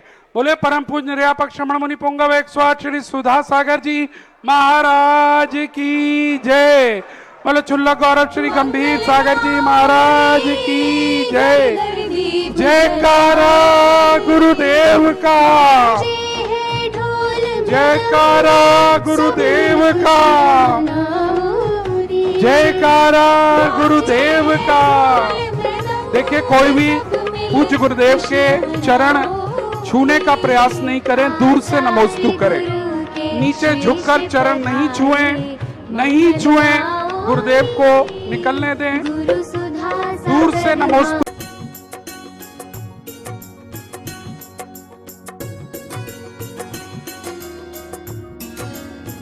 क्या है जीव, क्या है अजीब, कैसे होता है कर्मों का आश्रम, क्या है लौकिक जीवन के बंधन और हम कैसे रोकें इन कर्मों के बंधन की श्रृंखला को। इस संसार में रहने वाले प्राणी के बंधन का कारण है वो राग देश मोह के कारण संसार में बंधता है और इस बंधन को सम्यक दर्शन, सम्यक ज्ञान और सम्यक चारित्र से काटता है। श्रवण कीजिए गुणायतन प्रणेता परम पूज्य मुनिश्री 108 प्रमाण सागर जी महाराज के मुखारविंद से तत्वार्थ सूत्र के गूढ़ तत्वों की सरल व्याख्या। कार्यक्रम आगम वाचना में प्रतिदिन दोपहर 2 बजे से 3 बजे तक सिर्फ आगम वाणी चैनल पर।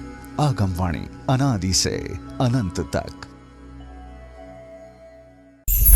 भगवान के वैभव और अतिशयों का गुणगान करते चालीसा के भक्तिमय स्वर।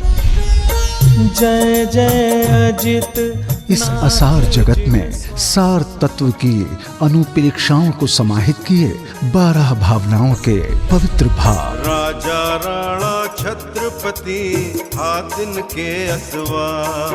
संसार से विरक्ति और वैराग्य के पथ को प्रदर्शित करती समाधि भावना। दिन रात मेरे स्वामी। और काल की विहंगम गति के सार का बोध कराता लघु समय सार। क्षेत्र भुवन में जीव अनंत। आनंद लीजिए जिन धर्म के महान ग्रंथों में वर्णित भगवान के पूजन, वंदन और स्तुति के काव्यात्मक छंदों का आगम वाणी चैनल पर। आगम वाणी अनादि